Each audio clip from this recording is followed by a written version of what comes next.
then I'm here. Right then, that's good. So it looks like we have the microphones back. We're going okay on Zoom. We just don't have guest Wi-Fi or any Wi-Fi for that matter. All right, well, as long as we don't need it, as Yeah. long as everyone virtually can participate. Without Wi-Fi. I guess It's hardwired. all right, well then, it sounds like we've got everything that we need to proceed, so why don't we get started? So we're about 10 minutes past. Okay. Right. Okay. So let's go ahead and call to order this special commission meeting for Thursday, September 5, 2024. We at 6:10. Madam Clerk, could you please call the roll for us? Mayor Grohl? Here. Vice Mayor Huntington? Here. Commissioner Ansler? Here. Commissioner Kennedy? Here. Mr. Mayor, you have a quorum. Okay, thank you. Let's do the Pledge of Allegiance, please.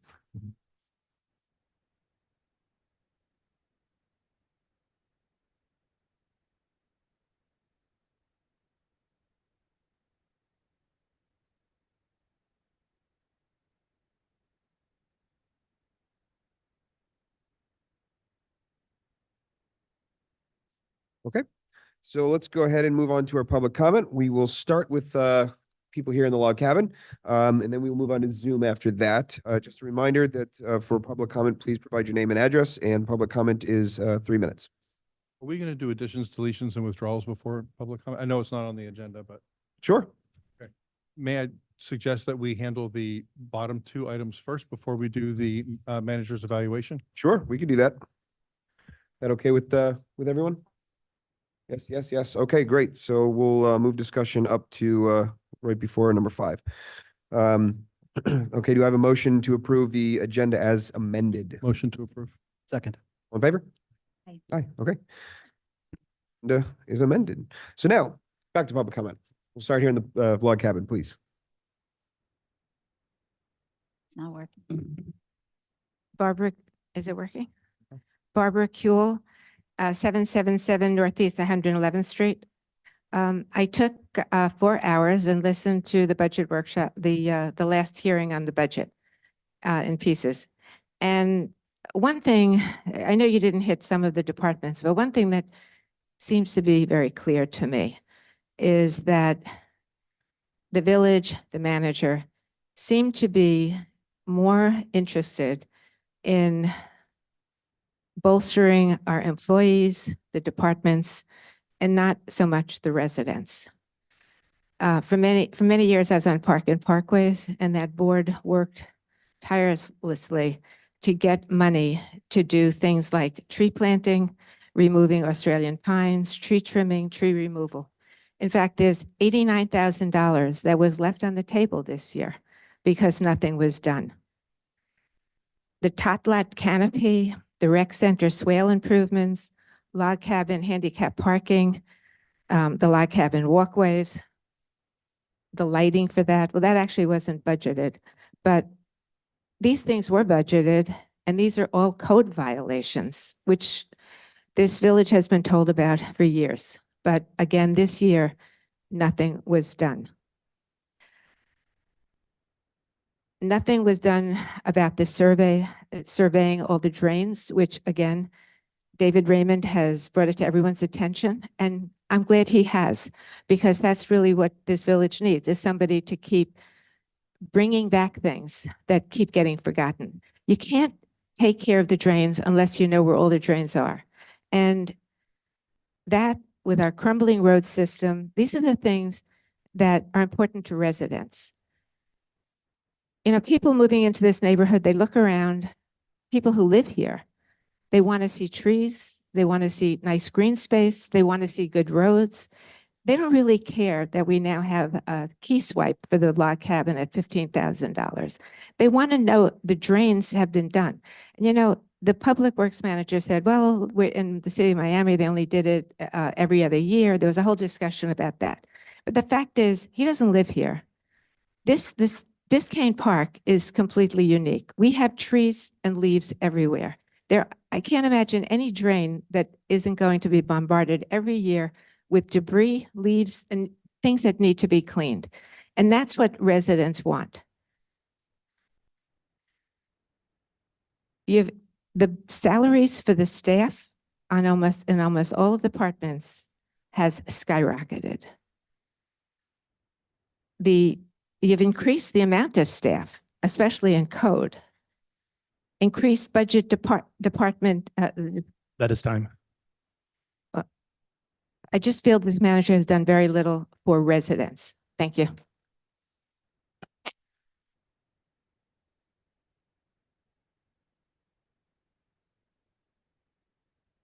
Janie Anderson, 11905 Northeast 11th Place. You know, I always used to be of the mindset that the village shouldn't hire a manager from outside of area, thinking that with such a small staff, you really needed someone who already had the connections, kind of knew how things rolled in South Florida, or at least in Florida. But then I read Chris's application letter, and I was in the audience during his interview, and I thought, okay, wow, this guy gets it. He is the exact right person for this job. And I shared that with several of you who were on the commission back then. But unfortunately, there's one key quality that you need to manage in this village that you can't tell necessarily if someone has it or not until after they're hired. And that is the ability to communicate with and relate to residents. And Chris just doesn't have it.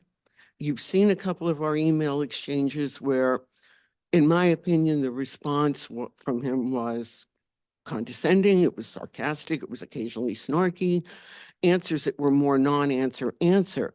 I mean, I shouldn't dread reaching out to our manager because I'm afraid that the experience will be, let's say, less than pleasant.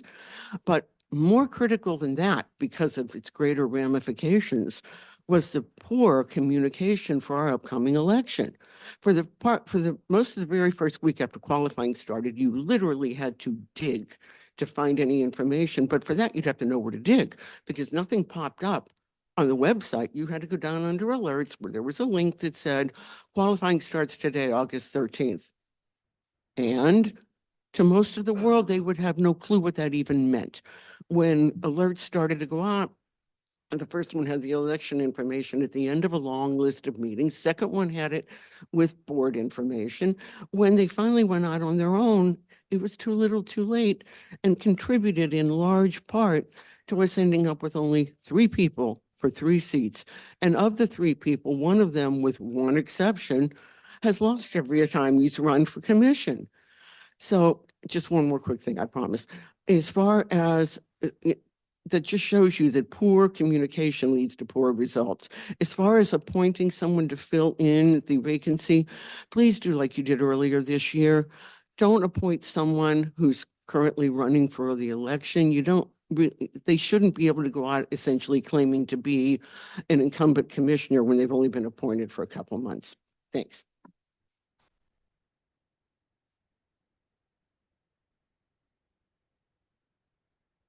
Gary Kuehl, 777 Northeast 111th Street. I sent each of the commissioners an email, and 3 of you have acknowledged that you received it and read it, and I appreciate that. I'm not going to reiterate those comments, but I'd like to highlight a couple of things. You know, the last evaluation, one of the strongest criticisms was about engagement with the community and communications. And, you know, if I had a job and I received harsh criticism about my performance, I would have gone out of my way to make sure that I made significant improvement in that area. Well, that hasn't happened. We have a website that's still screwed up, lacking content. In fact, content has been removed. And just this week, another example of communications. We have a correction to the agenda and a correction of the correction. This is endless.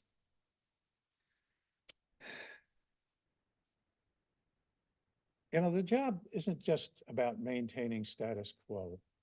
It's about improving. It's about recognizing problems, providing solutions, taking initiative. As Barbara pointed out, we have things that just go on from year to year that don't get done. The basics aren't being met. There is no initiative. You know, Barbara and I, Janie, Bob, people that have been here for some years, we can't help but look at the job in the perspective of the village managers that preceded Mr. Truitt. I don't recall a village manager that failed that they only allocated or should only allocate a certain amount of time to the job. The idea of, well, I work Sunday so I can take Monday off, to me is just alien in terms of a management job.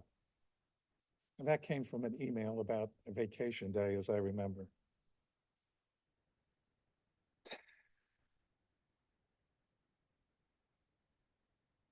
Trouble reading my own notes. Anyway, the bottom line to me is that I don't see the initiative. I don't see the dedication. I don't see where the village manager is embracing this community and moving it forward. What I see is a lot of things that I consider aren't getting done correctly. And in the meantime, we continue, just as I put it, lavish employees with money for what? Thank you.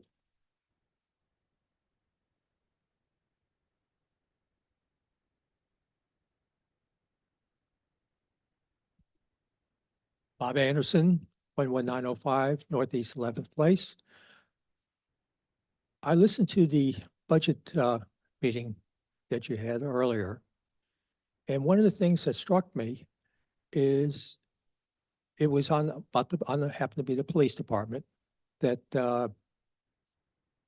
some of the lease cars are going to be paid off at the end of the lease. And you have a choice: either go ahead and find out how much it's going to actually cost to go buy the car, as the lease is expired, or you keep spending the money to pay it down. Years ago, when we leased vehicles or equipment for either Public Works or the police department, there were government type of leases. And the lease was, once you paid it off, if you wanted to keep that vehicle, it cost you $1. And I'm just wondering, why did it get changed and when it might have gotten changed? Because this sounds like it's a regular standard lease that's being done now. Thank you.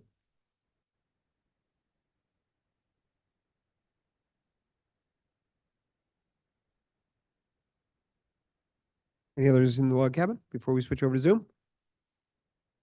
Okay. Other than Brad, looks like we have one person on Zoom. Okay. That's it for Zoom. Oh, sorry, Chief. I apologize. Sorry, since it takes I me know a you're a minute to little- get up. Takes you a minute. Chief Mark Steele, the Biscayne Park Police Department. I just wanted to share that in the last year, we've had a lot of issues within the police department. It's no secret. A lot of changeover, a lot of very draining and tasks. So far during that process, the manager has fully supported the police department and helped us steer to getting out of the predicaments that we've been in. It's a very taxing job to deal with that, and I know what we've gone through with the past history of the police department up to this point. It's a night and day difference in the department. There's no longer the fear of corruption or the fear of FDLE or FBI coming in, and we've mitigated and fixed a lot of that, and we're putting in permanent fixes that will prevent that from occurring again. So with that being said, I know with all the other departments, what the manager has to go through and oversee. I can tell you from the police aspect, we have really drained the resources and constantly communicated with him almost on a 24-hour, 7-day-a-week basis to get through what we're doing. He's been very supportive in steering us and giving us administrative support so that we can make those tough decisions and separate employees and investigate employees in order to get the bad out of the department, to focus on bringing a newer, improved department that is focused on the professionalism, but focused on getting out there and answering what the community wants and what the community needs and what they expect. So with related to traffic, before our hands were tied, they were told not to do traffic for a long, long time here. Don't make any traffic stops at night. Don't do anything. With the manager now here, we've been able to change that, and you're starting to see the trickling results of the heavy traffic enforcement, getting out there, getting the tools that we need. So on an operational aspect, for us to do our job, to commit to the residents of this village, we've gotten outstanding support, and I can't say anything negative outside of that. because it's really shaped us from being an agency that we could have went down in flames as a disgrace. But we're turning around and we're becoming a icon agency in the area. And all the other chiefs are reaching out, asking how and what we're doing to make those improving changes. And it's really a lot of the support, because without the administrative support behind, given the authority and the permissions to the chief, we wouldn't be where we're at in that changing and getting to a clear, professional agency. Thank you. Okay, if there's no more in the log cabin. I don't think we had any on Zoom. None on Zoom. Okay.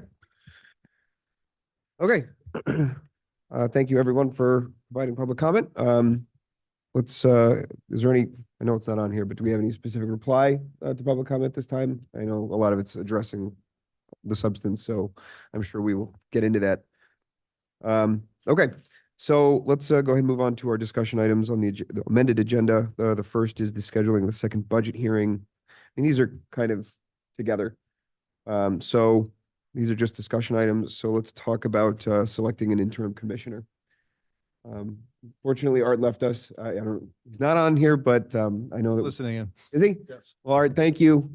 Thanks for your service and thanks for being a part of this commission. I know I wasn't part of your full 4-year term, but I enjoyed serving with you. So I'm sure I speak for everyone. I'd like to give everyone an opportunity to say something, but thank you, Art. Thank you for everything.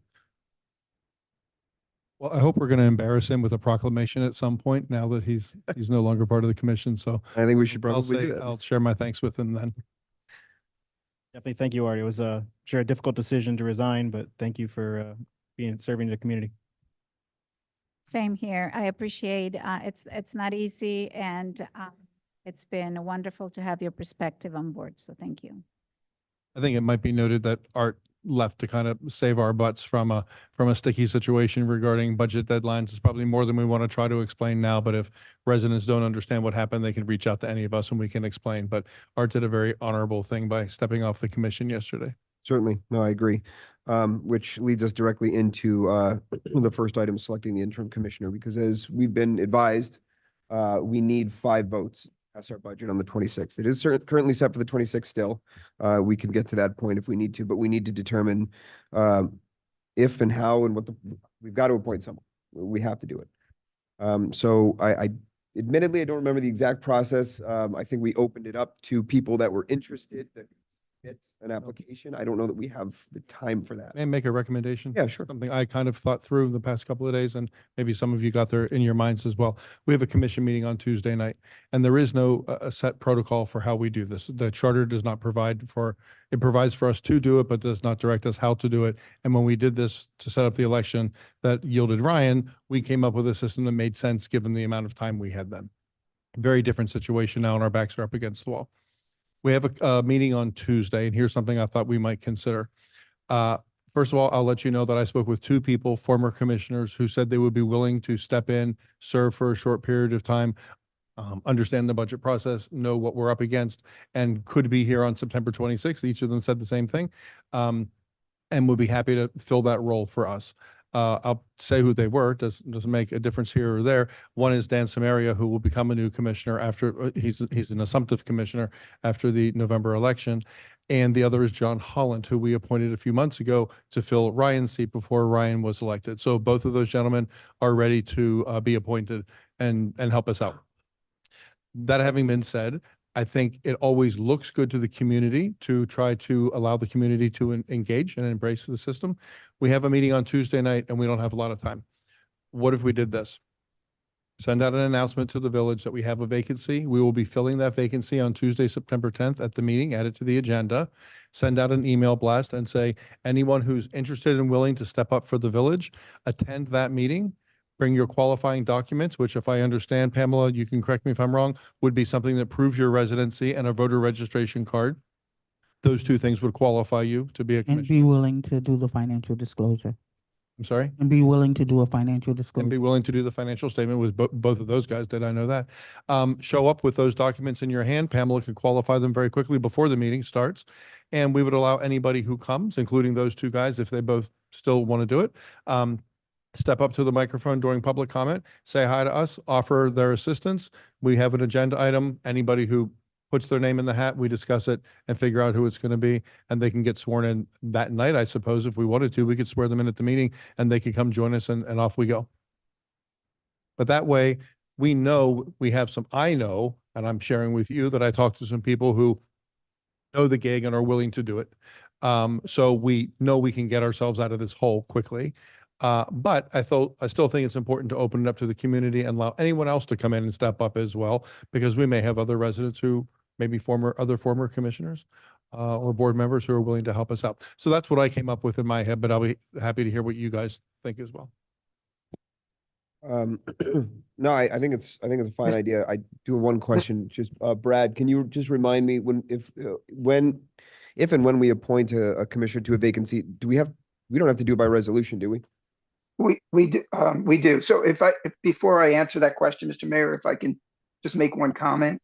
Sure. Just to put everybody in focus here. The discussion item you have before you tonight is solely to determine what process you're going to use on Tuesday to determine who the interim commissioner is going to be. I would just caution you all to just be very careful tonight, bouncing around names and discussing any potential individuals that are qualified to serve as the interim, because tonight is only for the discussion of the process. Now I just forgot the question you just asked me. Can you ask me one more time, Mr. Mayor? I'm sorry. Sure. This is by the appointment to the vacancy is by resolution. Yes. So it's by resolution. I have prepared. You could have one for That's what I was just. Yeah. Yes. Took the words out of my mouth. Would you be able to have a resolution ready for us, just with, I guess, some blanks that we can fill in? Yes.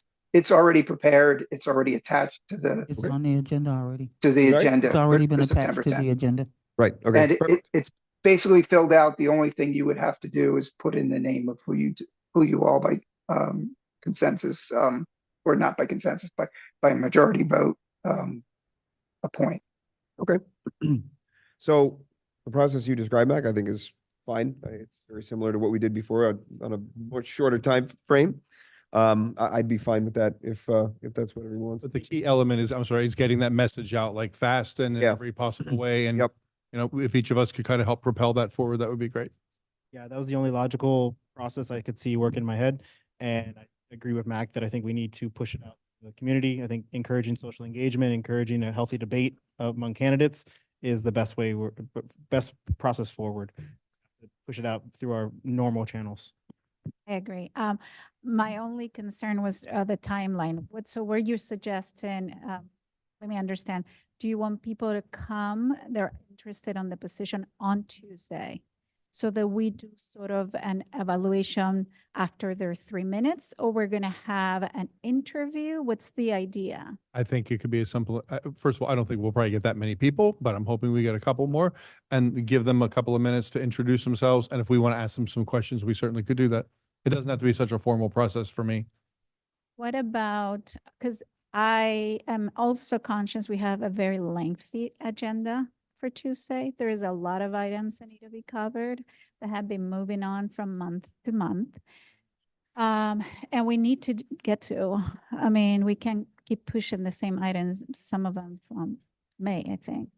So how about we allowed for residents to be aware, we notify them, and we give a deadline as of Monday night to provide an application that if they want to, if they're interested in the position. It gives us a Tuesday for us to reach out, personally talk to them, ask what their intentions is, and then they have their 3 minutes during public comment to come and sort of address their intentions. I just don't want to get to an interview process knowing that we have 4 hours. We haven't accomplished to finish an agenda in 4 hours yet for the past 3 months.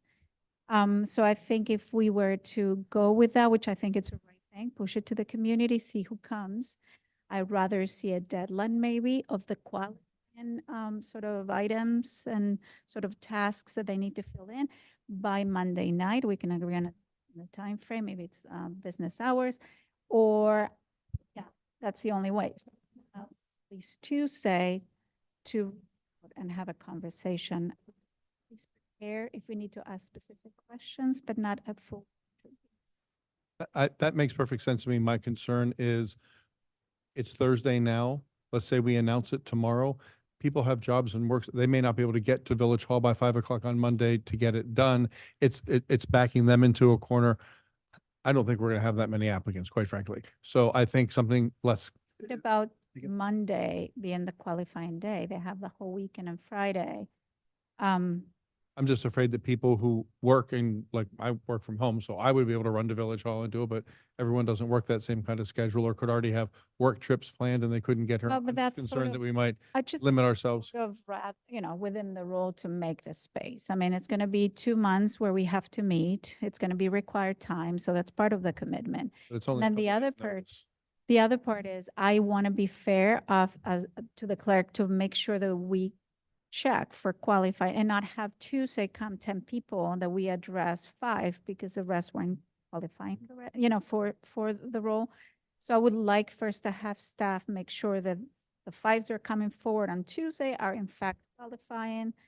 They've submitted any paperwork that they did before. And yes, there is no time. That's the truth. But I wouldn't want Tuesday to hopefully we have 10 people interest because then we'll knock on those 9 doors remaining for the next election and ask for people to get involved. But if we do, that puts in a very tough position. We still have to go through the agenda and there's a lot to cover. So that's Let me respond to your last point because it's very valid. I'll be the first to say right now, I'll stay till 11 o'clock on Tuesday for the meeting. So I know the meeting is 6 to 10 and we have a very busy agenda and now we're throwing something else at it. I'll stay an extra hour on Tuesday. I have no problem with that whatsoever. I could see it as an optional encouraged process. Hey, you don't have to bring your documents on Tuesday. By all means, come by tomorrow, come by Monday, turn them in early to help expedite the process. We're on such a short deadline to X out one whole day of Tuesday and not let somebody come in at the last minute. I mean, if we had more time, I would completely agree with you, but we essentially have three business days. Yeah, we're losing one whole business day if you make it Monday night. So I would say at the very least, Tuesday at 5 o'clock, Tuesday is maximized possible, but ultimately make it I would say just make it optional and encourage to turn in your document. Encourage them to get qualified.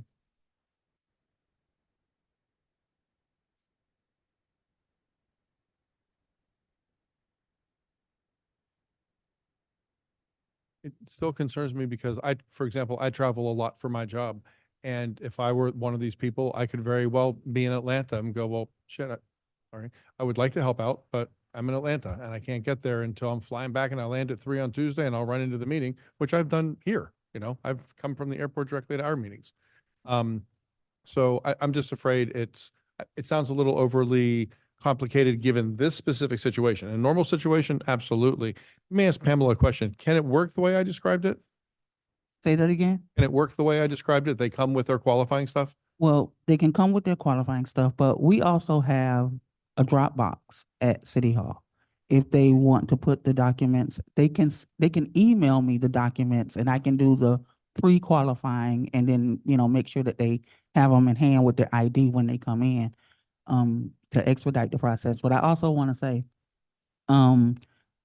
if they are on a board too, they are going to have to be willing to resign from that board Correct. in Yeah. order to serve. So I don't want that to come up as like a last minute thing. So Well, I think in the announcement that the village sends out, that's an I'll important. put it thing all to in there. include that. If you're a current board member, you would have to resign, but they Todd comes to they mind. could wait until we appoint them and then they could resign, right? Yes, but from my understanding that it's like a year wait for them to get back on that board once they resign. So look, it sounds like there's a little bit of consensus here to do it the way that we've described. Commissioner Amsler, I understand what you're saying, and you make a very valid point, but I think in the interest of time, in the interest of maximizing it, I think we encourage people to submit them in advance. If there are some people that are unable, that's fine. We have them come that evening by Zoom if they need to, but we take our 3 minutes on public comment with each of them, and that's our interview process. That'll keep it from, adding another item and then bringing everybody up and asking them. So the interview is going to be the 3 minutes of public comments, I think. I think that's the best way to do it. And then we just put an item that says, let's just select. I don't know if we're allowed to do this. I've never heard of this before, but maybe, let's say we had 4 people show up on Tuesday. ask them to go up first at public comment. So if anyone else in the audience or on Zoom wanted to comment in support or not in support of someone, they would be able to voice it as well. In other words, we're hearing from residents about the applicants. I don't think there's anything wrong with that either. So just simply say, public comment, there are 4 of you here applying for the job. We would like you to go up first, do your spiel, finish the rest of public comment. It gives everyone an opportunity to talk. And then during our commissioner reply, that could be our questions for them. Yeah, I think that's probably best. I don't think there's an issue with that unless Brad, has any opinion. There's no issue. You can, Mr. Mayor you run the meeting. You can Okay. call whichever people you want up in whatever order for public. I think then that's what we'll do. And someone just texted me, we need to make sure which financial form it is, be clear which financial form it is because it's changed. So I'm sure Pamela will communicate that as well. Okay. Should we also mention in the communication out to the residents that they have to be available to be a commissioner on the 26th? Because that's A very good That's point. really, It would be helpful. that's a good selling point. If you're not available the 26th, I think. And don't bother. Point. Yeah, okay. All right. So Did you Madam hear that Clerk, last one? that sounds like what we're gonna do. Say that again? So we'll put together the communication blast. It needs to, of course, make very clear that if you're not available on September 26th for the budget hearing, for the entire budget hearing, because we need to have a vote, then we can't have you putting an application in or applying by submitting your qualifying documents, to ask that they please submit them to you in advance. If they are unable, okay, but we'd like them in advance so we can confirm everything and speak to whomever we're able to, and then be available that evening on September 10th for at least the portion of public comment to give us an opportunity to speak with that person. One little, But they would also have to be available to be sworn in. That would be good too. we could swear them in that night, yeah. So one thing that you said, I think may not be allowed, Brad, you might want to chime in. I don't think we can probably make a requirement for someone to apply to be appointed to, that they have to be available for that meeting. It's something I think we could probably ask them during our interview and make sure. But Brad, can we make that a requirement in the notice that goes out? You have to be available for a budget hearing on September 26th? I'm not comfortable with that, but you can certainly use that when you're making your determination. During the because interview, we'll okay. point Yeah. As to whether or not Just they're- ask them. Okay, Okay. we'll make sure we sort of filter that out. Okay, Ryan, you're in charge of remembering to ask everybody at the microphone. okay, I think that resolves the procedure, at least for the appointment. If there's any other comments or questions or anything on that item, I think that also takes care of the discussion on the scheduling of the second budget hearing. It's the 26th still? But we'll, for, at least for now, and barring any major issues, it will remain the 26th at 6 PM. Dodged a bullet. Okay. All right, so having no further discussion items or anything on items under 6, let's go ahead and move on to what is now under item 5. Start with our village manager evaluation. So we already approved our form. I'm sure everyone has theirs filled out. I think the way that we've done this in the past is we just kind of all go down the line. We all discuss the form or whatever portion we choose to discuss within that form, provide our feedback. And then it's more of, I guess, an open discussion evaluation on the points within the form or any other points that we'd like to make. I just want to show something to you. Last time we did this in February, on the fly, I said, hey, since we have scores, I'll keep track of them. And I made a little spreadsheet Okay, for that. I do. And I just did it sort of on the fly. Last night I updated it. Okay. And I kept Pamela has this. Okay. And I kept the original section from last time that obviously includes art. And there's a new one here that has a position for Ryan. Okay. So each time we only had 4, no, we did have 5 that time. I can, if you would like me to, Jonathan, I can drop in the numbers here as we go like last time. Sure. And then I'll send it to Pamela and she can share it with everybody. Commissioner, we had 5, but only 4 persons evaluated because Mr. Holland was not comfortable. That's right. Doing That's right. evaluation. I'm sorry, you're correct. Then remind me. Corrected. Sorry, I didn't. Yeah.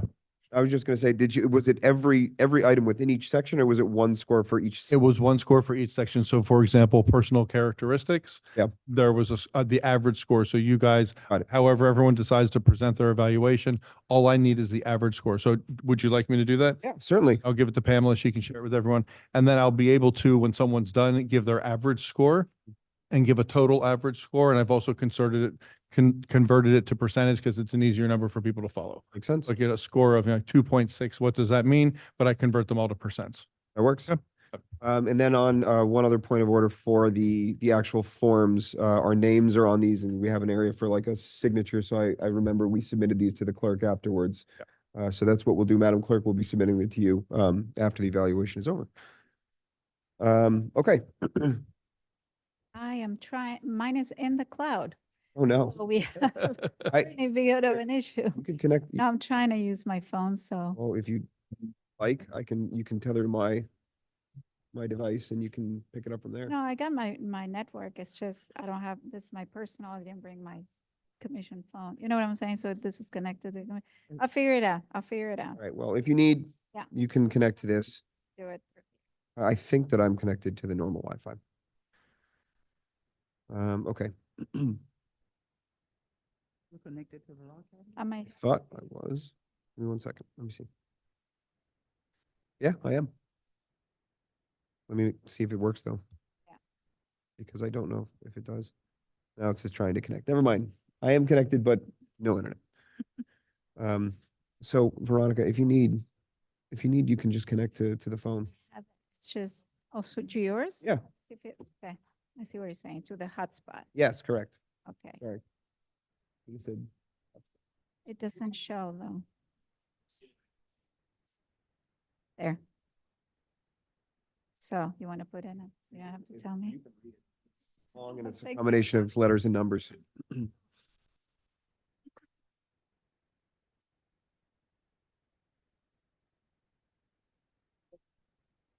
Otherwise, Commissioner, I was able to use this computer to set up a wireless network. The network name is LT18611. It's up on the screen and the password's up there as well. If that- This works.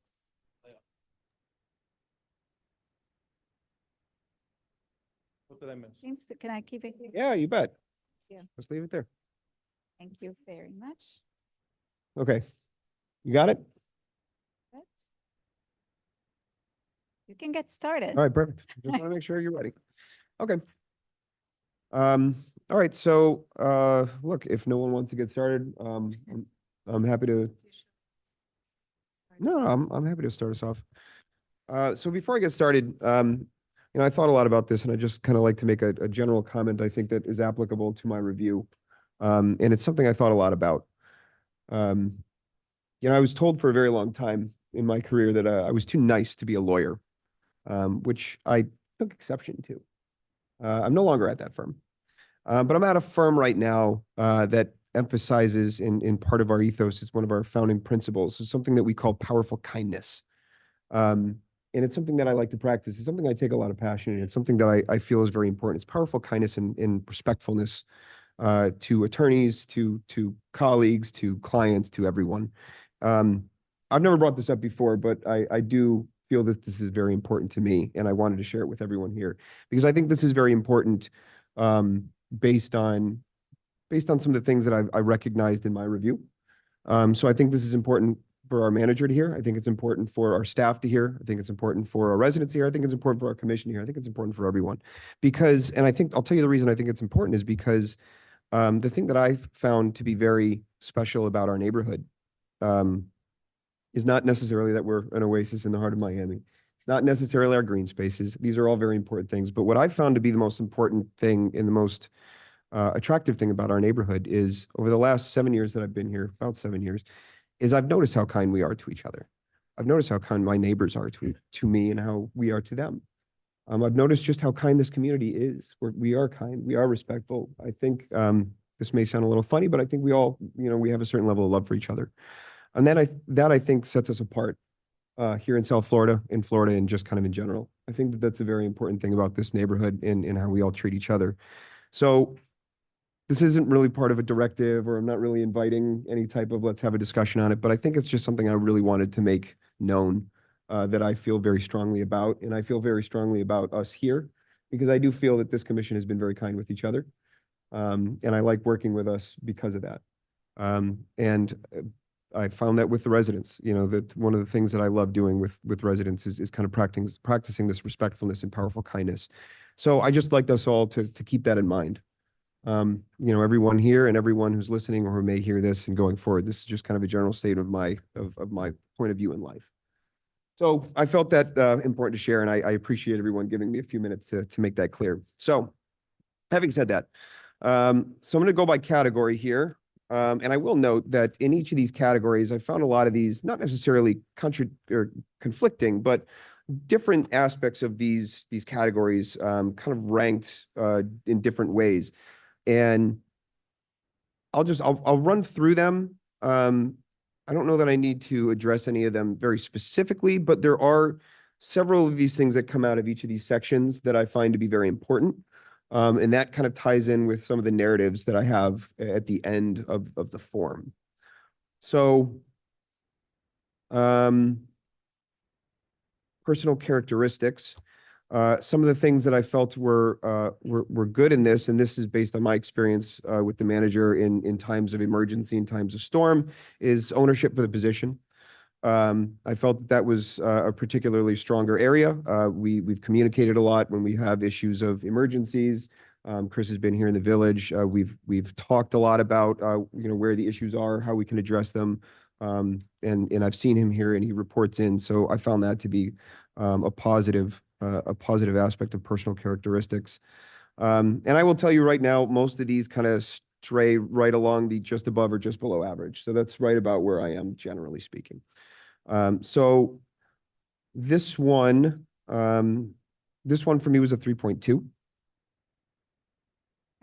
Are you talking about personal? Yeah, I'm just going down as we run through them and just making a few points before I get to the larger points that I think are kind of most important, because I do find it a little hard to assign numbers. In my view, 1 is like so negligent that it's possibly litigious. And a 5 is probably the best manager in the United States. So, I kind of skew a little bit towards the middle on that.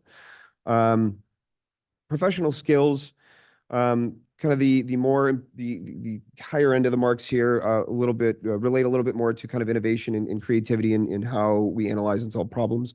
I know that Chris has brought to us a few kind of revolutionary ideas, things like the helium mobile kind of stand out to me. So I found that to be kind of an interesting way to approach a problem that we were having. There's been a few other solves on, maybe that didn't pan out. Like the permit searching company, it didn't pan out, but it was an idea to say, hey, maybe we can look at this. So I found that to be good. The lower marks here within the professional skills, deal with handling public affairs, and this is going to be a common theme that you'll see, and that we've heard from now, and we've heard from some residents in the past on this, is handling public affairs. I felt that to be more along the lines of communication, and communication is a big area for me that I'd like to discuss. But those were some of the good things in that area. Some of the areas that I see needing improvement. So that area was a 3.4.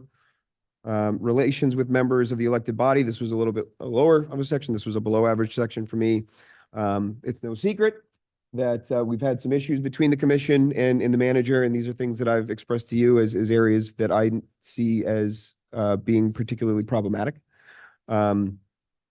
If these are areas of need for critical improvement, and by critical, I don't mean it in a way of just adding a word to it. I mean it is in a way of it truly is of the utmost of priorities to me, because I will be very candid. It's difficult to watch, Mac and Chris interact, and I think more than anything, and I think I said this to a resident, it doesn't upset me.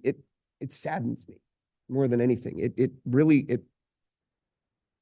makes me sad to see it, because I respect you both a lot, and I think it's very important, the level of working communication. And I've had these discussions with the attorney, not to pull him into it, but we all know that there was an issue there. There was a divide there, and we all spoke, and that relationship has improved to the point where you were able to work together, and that's baseline. That's baseline. And so to hear some of the things that we heard at the last meeting, I took those to heart. And it saddened me to hear that, it just couldn't work out. So this is an area for me that this is a big area for me. This is really important to me. And I hope it's important to both of you as well. So that area for me was a 2.8. Policy execution. this relating to supporting and understanding laws and policies and ordinances, I haven't really seen much of an issue there. Deem it to be good in areas and potentially improvable in other areas. That area was a 3.4 for me. Internal reporting and communications, again, this is based on the information that this area seeks. Providing regular information reports to the elected body concerning matters of importance to local government and using the charter as a guide. I know, and Chris, we talked about this. I really enjoyed the narrative reports that you gave to us. I thought, and this is not, Mac, this has nothing to do with your recommendation on the Excel sheet, because I think that that's useful too. I like the idea of being able to track, you can track. But I miss the narrative reports. I felt there was a personal touch to that. And I think that that's an area that's kind of lacking. I think I would like to see a personal touch. I think it allows people, at least certainly me, it allows connection on more of a personal level, and kind of even the personal updates that you had provided on, what's going on with your personal life. I think that that's important. And I think that that might be something that's lacking from a relationship with the community. I think that if people knew you better, because this harkens back to one of the things that was commented on was, when we first got to know you, a lot of people were very encouraged and excited by what you brought to the table. And some of what we have heard in the last several months doesn't really meet that. And I say, I want to see that version of Chris. I want to see the version of Chris that I've been able to work well with.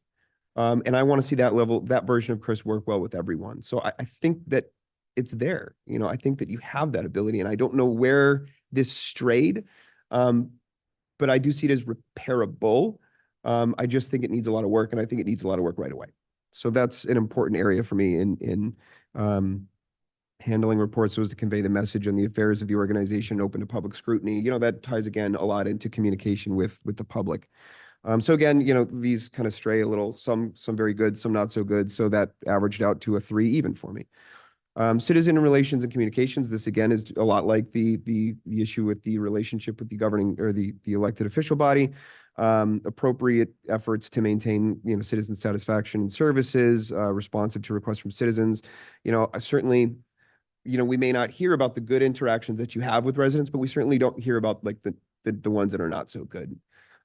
So it's those, but those are very important. It's very important to see and to know that our manager can interact with our residents appropriately, and that they don't feel upset by communications, that they feel that they are getting the level of service that the people of our community need.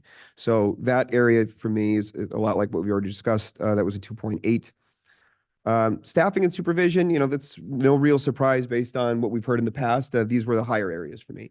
The discussions that we've had with employees, with department heads, with the staff, they all seem very happy with you. They all seem very happy with the process. They all seem happy with the improvements, happy with the feedback, happy with the opportunities to get together and meet and give you that feedback. So these areas, those are areas of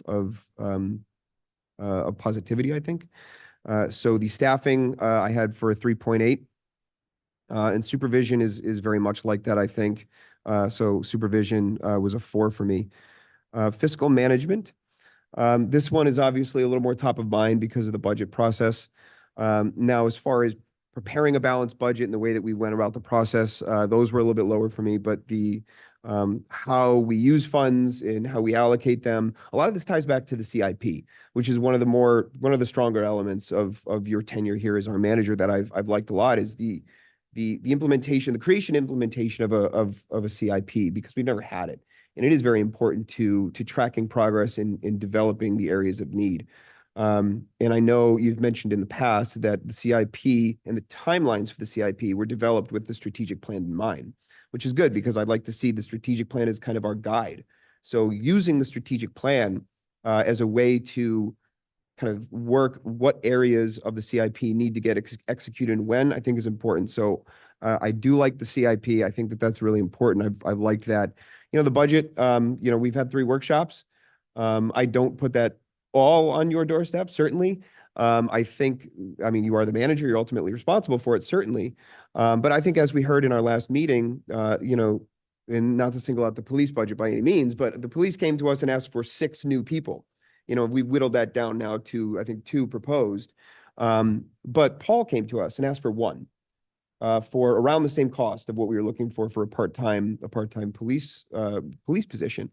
And, he's told us that this will improve the department, just as the police have told us that that will improve their department. So I think giving that, hopefully, if we are able to get that for them, I see that as an improvement in the fiscal side of our village. Just being able to code things correctly, being able to handle that budget properly, I think will vastly improve the budgeting process. But again, I know we've mentioned it before. It was tough to get through last year, and we talked about how to make it better. Some things have improved, but some things haven't. So, it's certainly not perfected by any means. So fiscal management, that evened out straight to a 3. And then community, this doesn't necessarily get into the heading, I think doesn't necessarily get into interactions with our community. This has a lot to do with,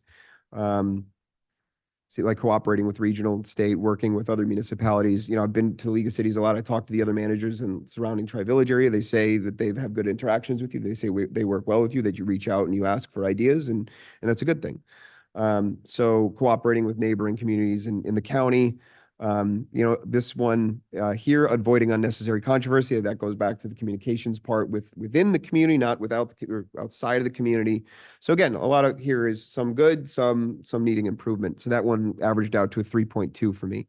And if I did the math correctly, which I'm not representing that I have, the overall score is a 3.2. So right around that kind of average mark. So the narrative elements I've touched upon a little bit already. I see some good. I see I see some good ideas. I see some good potential to implement better ideas. And I see a lot of those, kind of coming along. And to the point that the chief made, I remember talking to Mario about the scenario in which you kind of came into, and he said, you need to understand, coming in out of state. Now, of course, we know you made that choice, so that's certainly not something that we can say is kind of a saving grace. But, coming into a new place and then not having a clerk, that was very difficult. There have been some challenges. Some things are getting done, but there's a need for improvement.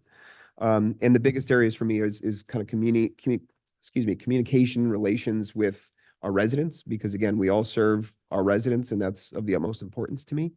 Communications with our residents needs to have some kind of immediate and critical improvement. And communications with the elected officials here needs some critical and immediate improvement. These two things, I think, solve a lot of the issues, kind of tend to be the genesis with a lot of the issues that we've heard. So I think that that's very important. I've seen some improvements, like with the agendas and noticing. I think the last email that I saw was, here's the draft agenda. Here are the dates by which you need to get these things in, and these are the dates they go out. That's the format I think that we've wanted for a while. So to see it there is a good thing. To see that going forward, I think if that's our consistency. So there are some very positive things and some things that continue to go forward to be positive. But then there are some things that I'd like to see that need critical improvement. And I know that these things have been highlighted. So to go for, I think it was mentioned, go for another 6 months and not seeing the level of improvement that we really want to see is kind of a red flag to me. So I want to see, I need to see, I really need to see improvement in those areas very specifically. But there are some very good things that you've done. And I like the implementation of them. I like the adherence to the CIP, the budget. Those things are all positive things. And as you can see in my numbers, they've kind of balanced out.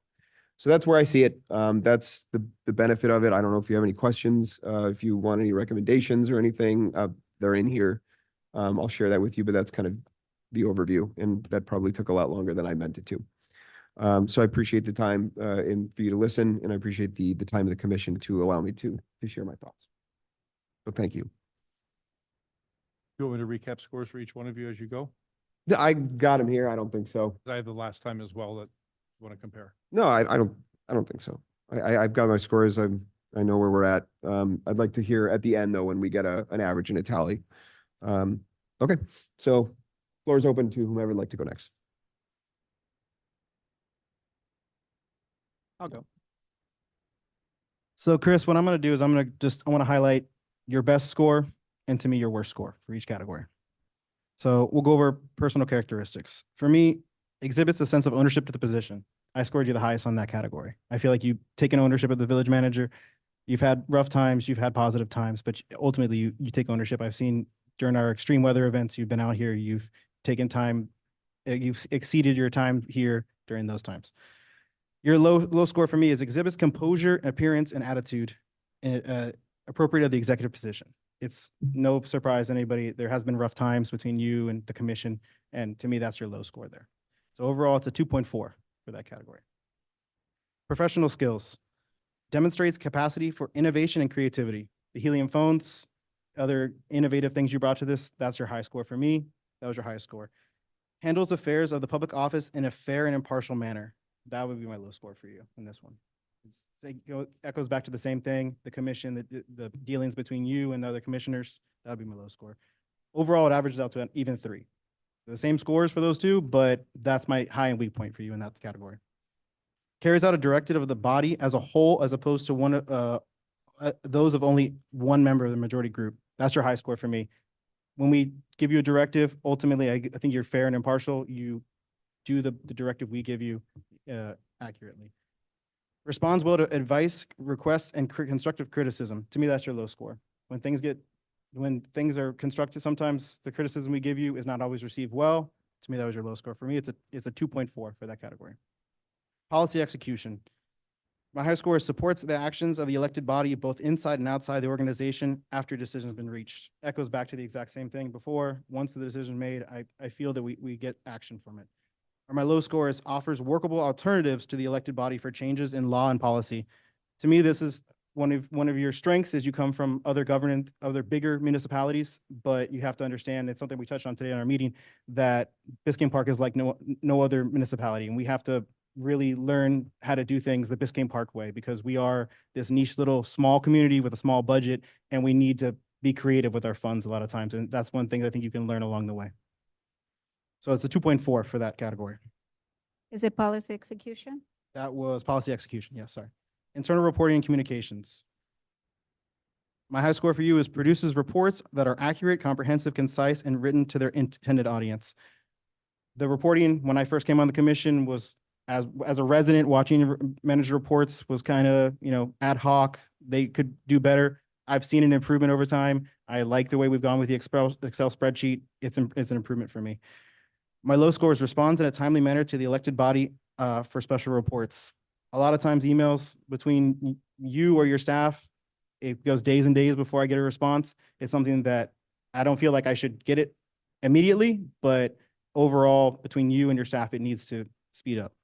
So 2.4 for that category. Citizens relations demonstrates my high score demonstrates a dedication to service and to the community and its citizens. I understand you're dedicated. I see you, again, extreme weather events, times of need in this village. You've been out here, you've pulled long hours. So I see the dedication to the community. What I'd like to see the improvement is the dedication to the citizens. It's a 2-part, and I see the high score for the community. Now finish the rest of that statement to the citizens. My low score is meets and listens to members of the community to discuss their concerns. Echoes back to the same thing. Your relationship with the community. I see you have a great relationship with our staff, but you need to work on improving the relationship with our community. It's a 1.8 for that score. 1.8? 1.8. Staffing. My high score for you is promotes training, development, and opportunities for employees at all levels of the organization. That's obvious through our budget. In every department, I saw training represented. I saw you advocating for training. It's obviously something that you see the development of your employees as a very important thing. My low score for you is applies appropriate level of supervision to improve any areas of substandard performance. Chris, I touched later in my narratives with you that one of your biggest strengths that I think is also one of your biggest weaknesses is you're very well liked, even loved by your staff. But I see that as almost a negative for you because you're maybe so concerned on being well liked that the supervision aspect is lacking at times and things get missed. So it's a 2.4 for staffing. Supervision. Your high score for me was develops and maintains a friendly and informal relationship with the staff. Goes right back to it. Like I said, you're very well loved by your staff. I understand that relationship as I ask around about your staff, how their relationship with you is, it's always well regarded. To me, your low score encourages the departments to make decisions with their jurisdictions with minimal management involvement. That echoes to me with the budget. It's very important to have our department heads here to let them advocate for their department. They know the most about what their department needs. It just rang to me as we need that you had an opinion and we weren't getting their opinion. It improved as our budget went on, but I would like to have seen that from the beginning. For me, it's a 3 on that category. Fiscal management. My highest score was makes the best possible use of available funds. That's obvious through, if you look at our finances through this year, you've obviously been very conscious of where you spend money. We have, a surplus going into the end of the year. So I've seen how you've created, you've maximized our dollars, saving money with the phones and things like that. For me, the low scores prepares a balanced budget with services at a level directed by the commission. It's no surprise. Historically, I don't think we've ever had 3 budget workshops. We did not finish talking about the budget. I know not all of the things fall on you, like Jonathan says, but a lot of them do. And I think the budget is a place where we can definitely improve on going forward. For me, it's a 1.8 for that score. Community.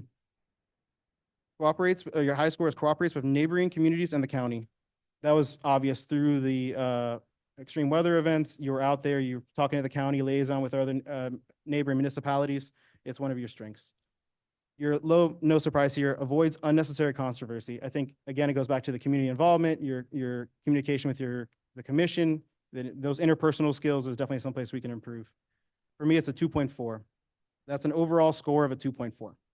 And one thing I just wanted to touch on, you can read all my different narratives, but one thing I want to touch on is something I touched on with you today at our meeting, is when we had one of our first meetings when I got elected, you described Biscayne Park to me as, I want to quote you, but basically you said that it's like the wild, wild west. There's no place else in the world like Biscayne Park. And my overall suggestion to you is to embrace the position of village manager of Biscayne Park in the same way, that this position of the village manager here is unlike any other. So there's no book, there's no way to learn this from someplace else, that we are specific to Biscayne Park, and you need to adapt to the way we do things. That would be my overall suggestion. Can I get your score for fiscal engagement? Fiscal management. Sorry. 1.8. 1.8. And then the community? 2.4. Okay. Commissioner, thank you. Vice Mayor, thank you. Sorry. Commissioners. Yes. I can go. Okay. All right, Chris. So Chris and I spoke about this yesterday. We sort of had a draft and sort of to ping pong some of his thoughts and mine. And then I just went ahead and put it on in paper. So personal characteristics, also I see an improvement here, and I agree so much. Exhibits a sense of ownership for the position is my highest point for you. I think it comes with time. I mean, you feel more comfortable, you feel more confident, and that's very appreciated in the position that you held. It's a high intensity position. And so having that is very important and appreciated. So for me, that score is 3.4. What was that? 3.4. And that is for personal characteristics. You can hear me? Okay. Do you guys need me to repeat? Okay. So 3.4 on that. I'll go to personal skills next. I think where I wanted to highlight is where anticipates and analyzes problems to develop effective solutions. I went back and forth on this. Here are my notes. So there have been important changes you faced with code and the police department where you took the lead to make the changes you saw needed. But gathering advocacy is a huge part of the success of the manager's position. You have the ability to make the changes you see best fits. But having the support at least by the majority of the commission and hopefully the buy-in of the community sets you up for less friction and less pushback to get there. You have to work on interpersonal skills. That's specifically an area that I think you would benefit. Interpersonal skills help you build the rapport you need. It fosters trust, and it ensures productive communication even when there are disagreements. So that's an area I would like to see improvement. I like to see specific improvement in the areas of conflict resolution, managing and resolving disputes in a calm and productive way. Tackling issues before they escalate, and we spoke about this. I think the snowball effect is here. The clearest, there have been issues that if you would have caught them right on time, maybe changing the methodology that or the perspective would have allowed you not to escalate. There have been a number of complaints related to the way you communicate or don't communicate with either the commission, the boards, the residents. And so you have to find that dialogue. I think you still have to find a way to work on that. I would like also to advocate for yourself. Like I said, if you see there's an opportunity for training, you're new to this. We knew this from the beginning. You come from out of state. I would have liked to see that reflected in a budget that's sort of self sort of evaluation and saying, I actually need help with this and I would benefit for this training that I saw governments doing. We don't have that. So that's sort of look internally and see where you can progress would have been beneficial. So that score for professional skill for me is 3.2. What was that? 3.2. Then I go to relations with members of the elected body. Let me see what I highlighted here. So I have specifically responds well to requests, advice, and constructive criticism. Here, overall, you and I have a good working relationship. We used to have more frequent conversations. That's one of the things we spoke yesterday.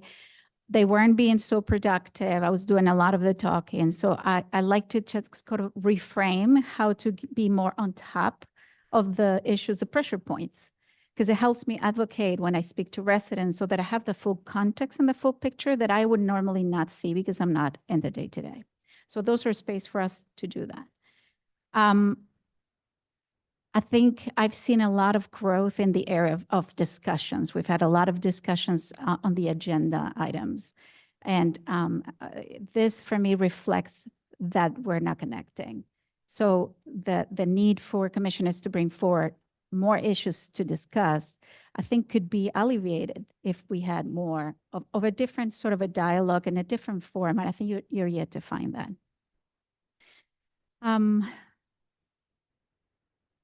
I see a change in your demeanor. I think it has to do with the feedback that you've received. I think it's been a tough 6 months. Dealing with the police was not easy. You've had serious issues.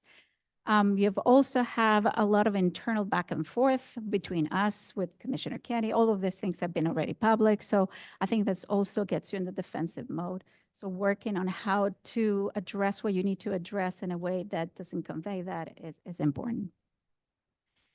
I am not a big fan of the system of tracking commission requests. That I still don't understand. And for me, that sort of reflects on the day-to-day that you want to get tasked and sort of done.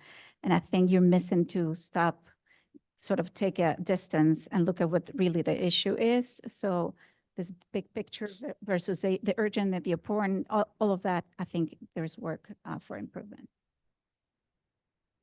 So relations with members of the elected body, I have a 2.8. That's an improvement from last time. Policy execution, there's actually areas of growth across the board. I highlighted understands, supports, and enforces law, policy, and ordinances. Specifically, I think, again, it comes with being more comfortable. You've shown that, and you sort of presented to us innovative solution to some of the issues that we were having. Review ordinance and policy procedures periodically to suggest improvements. You've done that as well. So overall, I see an improvement. My score here is a 3. Internal reporting communication. The area that is highlighted as low still is produces and handles reports so as to convey the message that affairs of the organization, are open to public scrutiny. Let me go back to that internal reporting.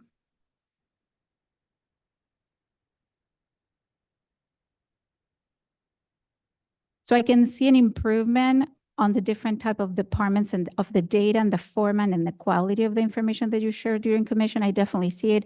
I sat down with you. I went to the village hall just to understand what was being said in the agenda. We talked about what I thought, at least I shared with you what I thought was missing.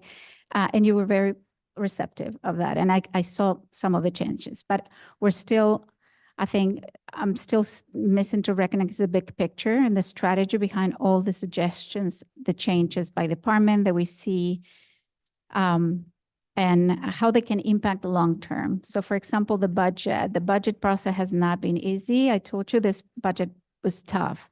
I would have loved to have you lead a presentation that sort of brings a summary of what happened and what you were given, and then address what you want to see on each department long-term.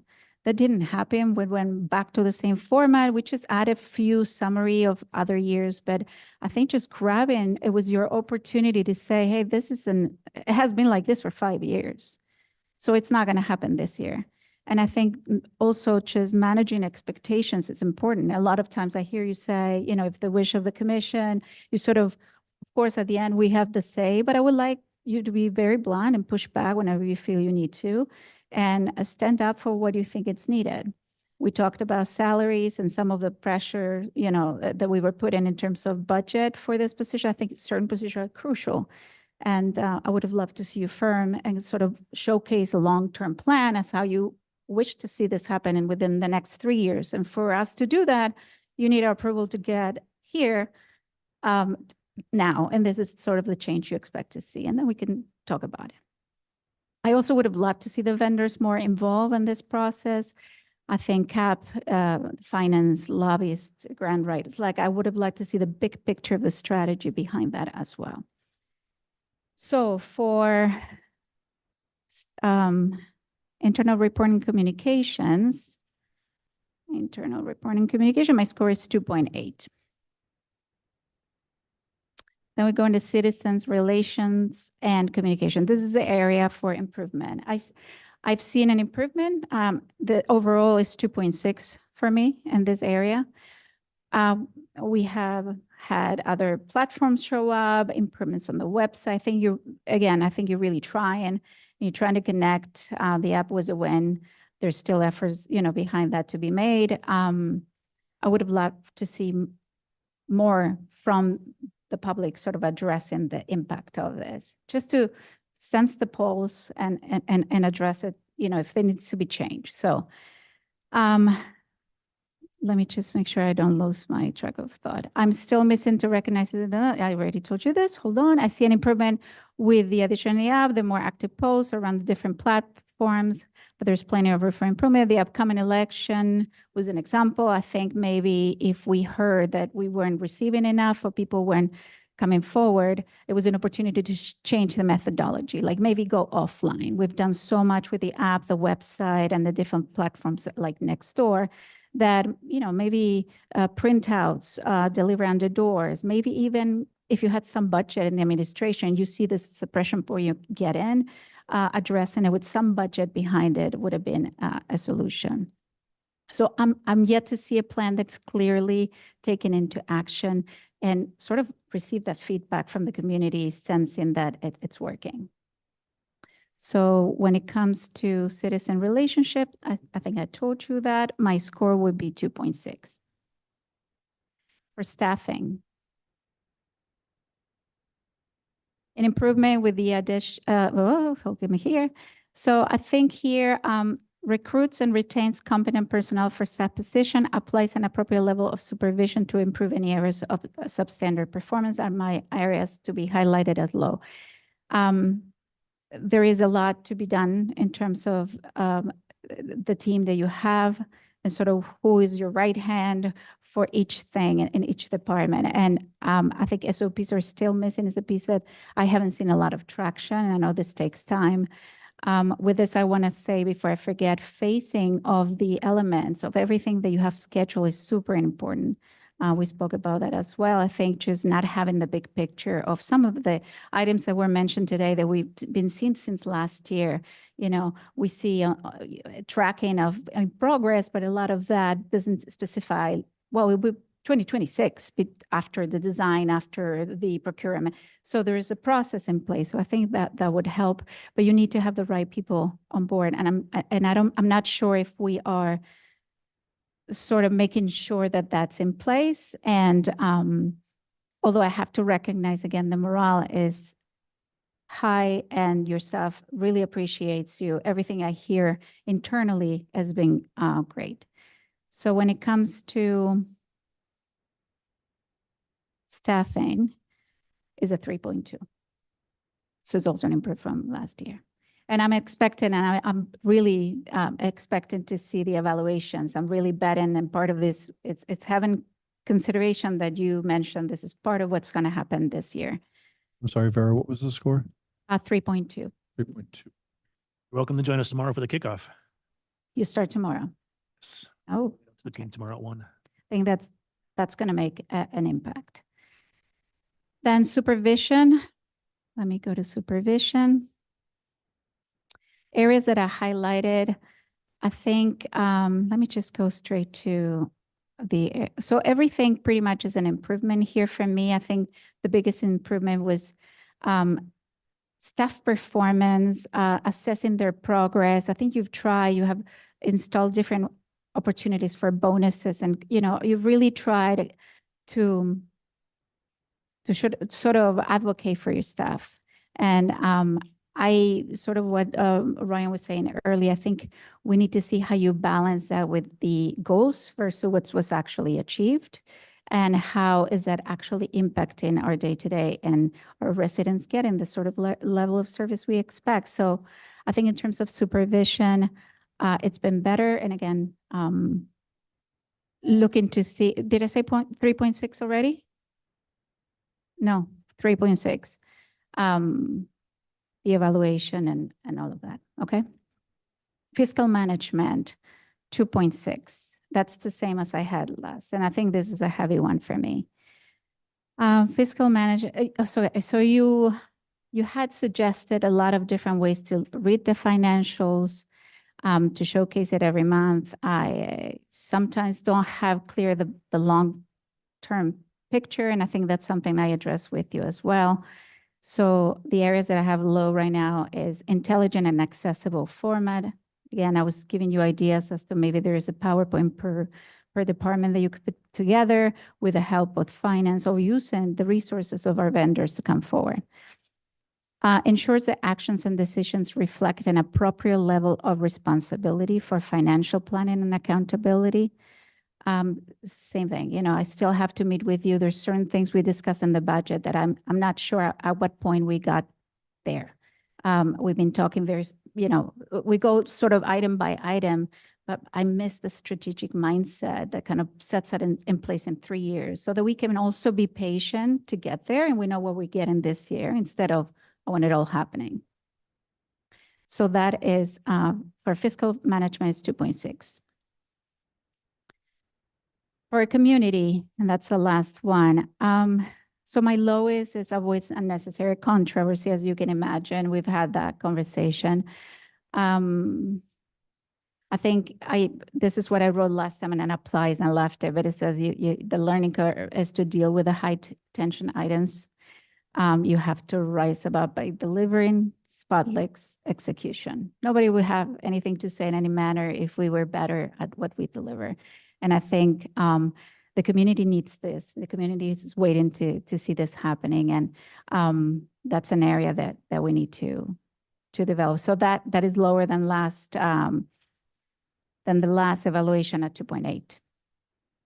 That gives me an overall of 3.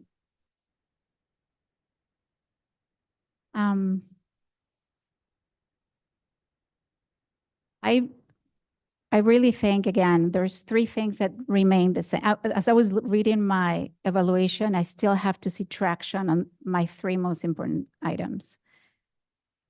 I don't want to see you sort of diluted on the minutes. And for that, I mean agendas, things that really shouldn't fall in your lap. I would love just to see you kind of rise above higher, telling me what's that long-term view. So the strategic mindset and the ability to advocate for your plan, it's huge. The number 2 is that the accountability of staff over goals, and that's yourself as well. Number 3, community outreach. It's not just the outreach of putting it out there, it's really connecting. That hasn't happened yet. We have to find a way to create that dialogue I spoke about once. And lastly, I think the interpersonal skills and conflict resolution, I think those are areas for development that would definitely set you in a different tone to speak with the resident. I mean, we'd usually, it's something we were talking yesterday, don't get the good news. I mean, usually we get the complaints, and that's the reason for we should listen to those, because they're sort of where there's smoke, there's fire. We need to kind of dig into that, understand what's happening without losing that you're in charge of the big picture as well. So I would like to see those improved. I gave you a lot of recommendations on the first evaluation. I still have to see, I would love to see this more in action as well. I'm going to highlight some. I sort of said, slow down, you're making so many changes.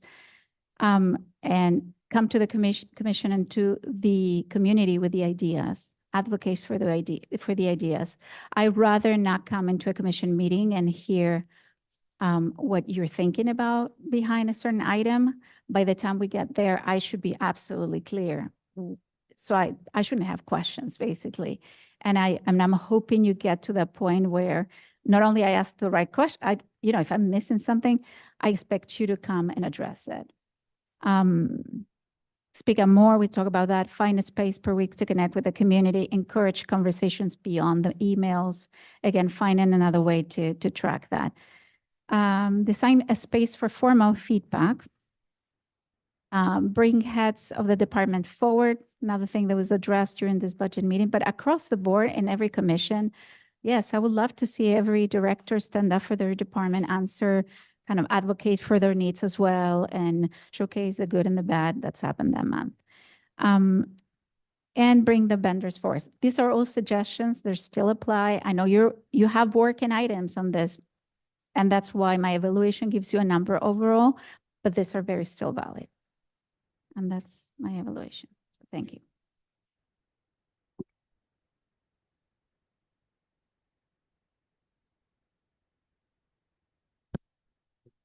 Sorry, just finishing a note. Okay. Thank you, Commissioner. We'll go ahead and I'll wait for Commissioner Kennedy. While we have a moment, what's the? One of the units is out.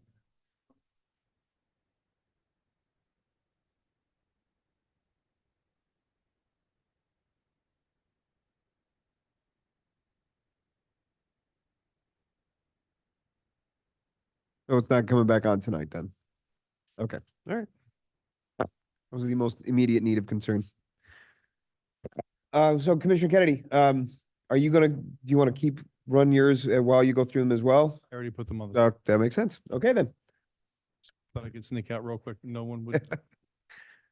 That'll be a good time to call you while you were in the restroom. Okay, so I have my evaluation here that I'm going to look at, and I have a copy here that I'll turn into the village.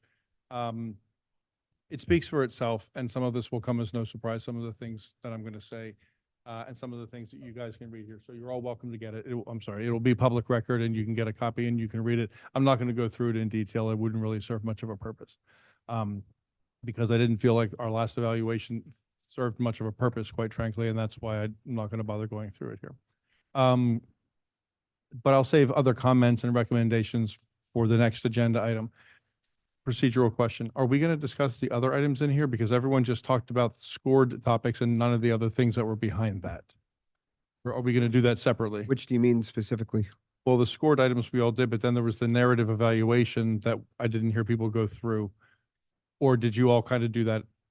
That was fly. At least on my end, if I can clarify, I will provide a copy of this before the end of the week with all the clear notes that I have, but that's I don't need to go and read in everything. Okay, I just wanted to make sure. I didn't know in what order you wanted us to do this. So we're doing it all at one time. Yeah, I think all at once. I didn't read mine specifically, but I felt like it was portrayed. Want to make sure. Yeah, correct. Correct. Okay, so unfortunately, I'm here to provide a lower score for you, Chris. The last evaluation, it was a slightly different mix of commissioners. Art was here, Ryan was not. And Vero and I gave about the same score. And unfortunately, I'm not seeing an improvement. And across the board, my scores are all lower. So I'll run through them here so everyone can see the scores and you can read what I wrote later. But I really wish I were here to report that I saw a marked improvement in the quality and quantity of the work. It's more about the quality than the quantity.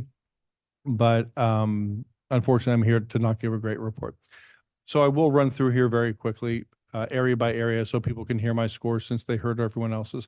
In the area of personal characteristics, and if anyone looks at this, you'll see that I highlighted some things, and those are the standouts, good or bad.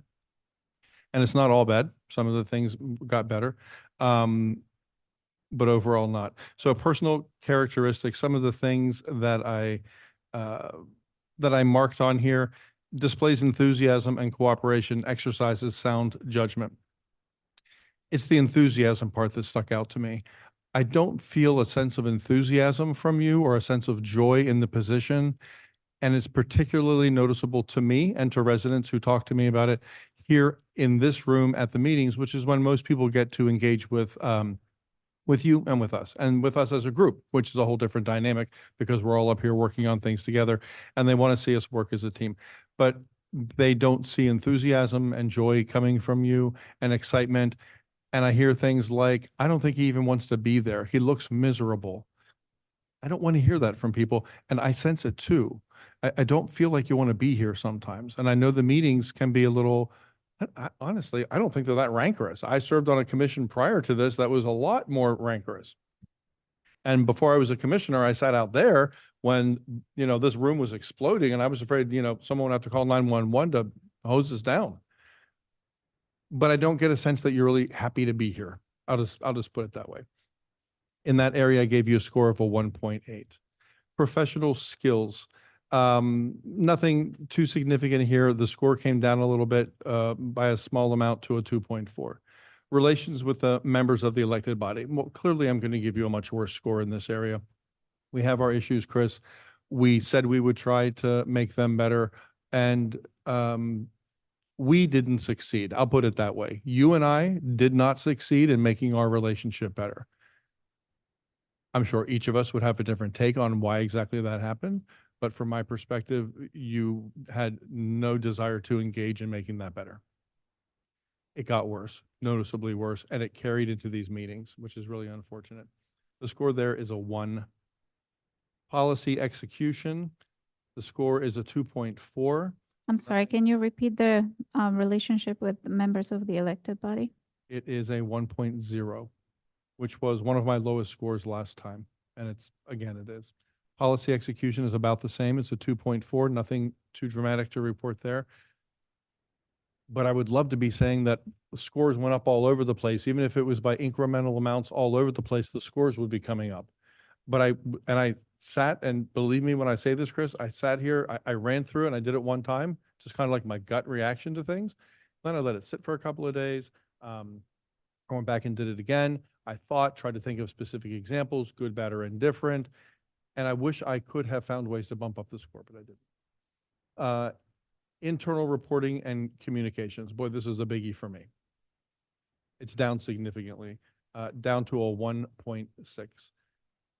I said this in a meeting the other night. Sure, it didn't feel good for you to hear it, but I meant it when I said it, and I'm going to repeat it now in a more calm way.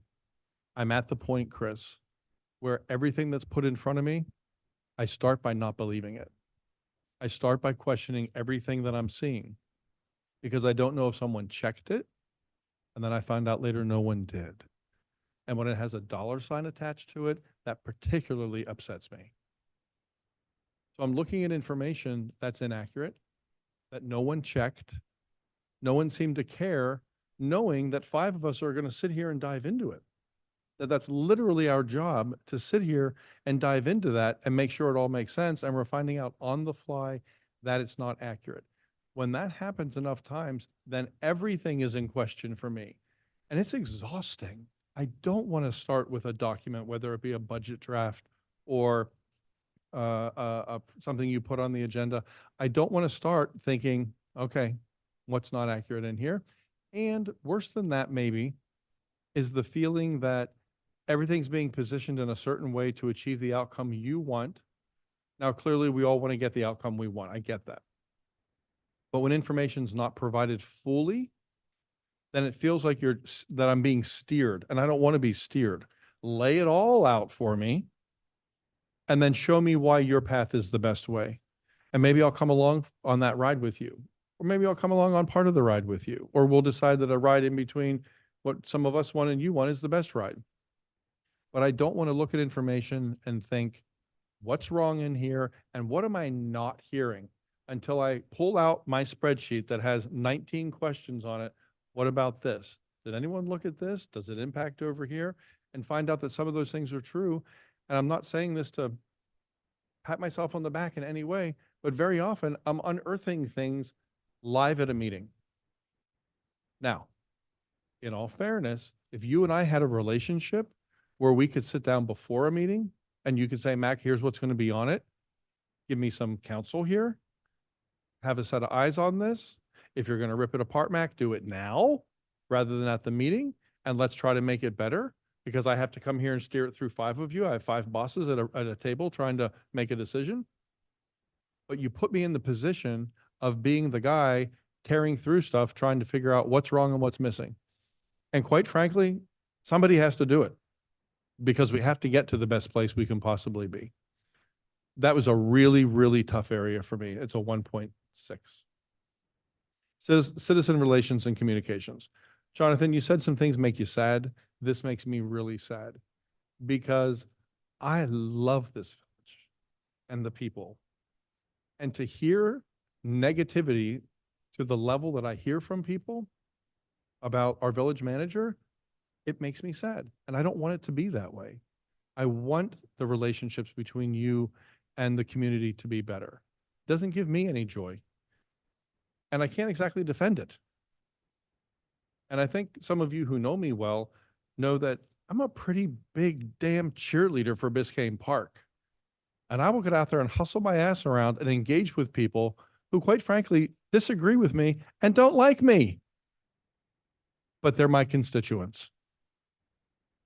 And I will call them and say, hey, person who thinks I'm a total jerk and hates the fact that I want the trees cut down.